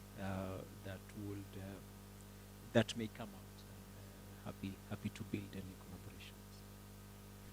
Thank you so much. Colleagues, I would just say that we want to appreciate so much what you are doing. And I was really hard-pressed to be in the office, but I felt this was more important than going to the office until some people have to, I'm being chased here. So, but I just want to say that it is wonderful what you are doing. Professor Koth said that we should be friendly. Prof, we are very friendly. We are very friendly. You are the only one who is not friendly. Anyway, on a light note. But I think there's something I want to mention from what you talked about. of that issue of being friendly is communication. We have been trying as much as possible for us to have that seamless communication, but sometimes the communication may not be forthcoming. You may be having a problem, you are suffering alone, and you don't reach us. I think there's a time that, some example, I think like, for example, you may be a problem in either procurement or whatever it is. You are dying alone, but you don't come and report to me that something is happening. I think please try and do that, because we know procurement, we have been having some problems. But we always try to see how can research proceed. Like when we had EGP, we were able to appeal to the management, and we got that reprieve that all research projects were not answerable to EGP. And I think it's still standing, so that we don't have to delay because of the EGP. So please, we really would like a lot of communication. I think I like Professor Odipo. Odipo will tell you the way it is. Come on, buy and buy. Sio ya ile ya tank, lakini ile ya science. So, please, if something is bad, it's bad. If something is pushing you, pressing you, please come and talk about it. Let us shout so that we can help one another. But we really appreciate the work that is going on. Number two, what I want to say is profiles. I talked about profiles earlier. Colleagues, you know, all these things we are doing, if they are known in the world, they'll push us very far in terms of our rating in research. And we have really tried asking some of us to give us what you are doing so that we can post it outside there. I think in front here I can see about 2 people who have responded. Is it 3? Maybe 2 have responded very well. I really want to appeal with you, because this is something that is affecting us as an institution. We are doing too much, but the outside world is knowing too little about what we are doing. And if we compare with other universities, we are not very badly off. There's a time I was an external examiner in Makerere University. When I saw the number of their publications with the size of Makerere and our size, I mean, I was shocked. I said, "Kwani you are doing so well, and yet we are so small," comparing with these universities that started a long time. So we are really looking for that profile, and we are really hard pressed to have this. And as I said earlier, I've already sent communications to all of you. Please give us as much as what you want to be communicate, and also even the application part, but also your profile as an individual. So that will help you as an individual, and also it help our university. And then last but not least, ladies and gentlemen, our PIs and other researchers who are here, there is an information that we have been tasked to get urgently by our council. The council wants to know all the projects that you've had, how many students, postgraduate students, have been sponsored, and how much was that sponsorship. Some of them you may have benefited from paying the fee plus the research sponsorship, but some of them may have benefited only from research only. Some may be fee only. So we really, they really need that data. And also maybe if you get that time, maybe within the next maybe 2 weeks or so, please provide that data so that we can be able to report back, so that they know what are our researchers doing, because they want to see what kind of value our researchers are helping the university, and also for other purposes. I think, colleagues, that's what I can say, but we really value what you do. If there's any problem, you always go our way to make sure that we can sort it out. I think I can stop it there, because I'm sure there is no question. But if at all there was to be, I will allow everybody else except Professor Koth. Thank you so much, moderator. May God bless you. Thank you, Prof, and the speaker, key speaker. Thank you, colleagues. Thank you. Dr. kindly pray for the closing session, but lunch is served, I think, at the eatery, the guest house. You are all welcome.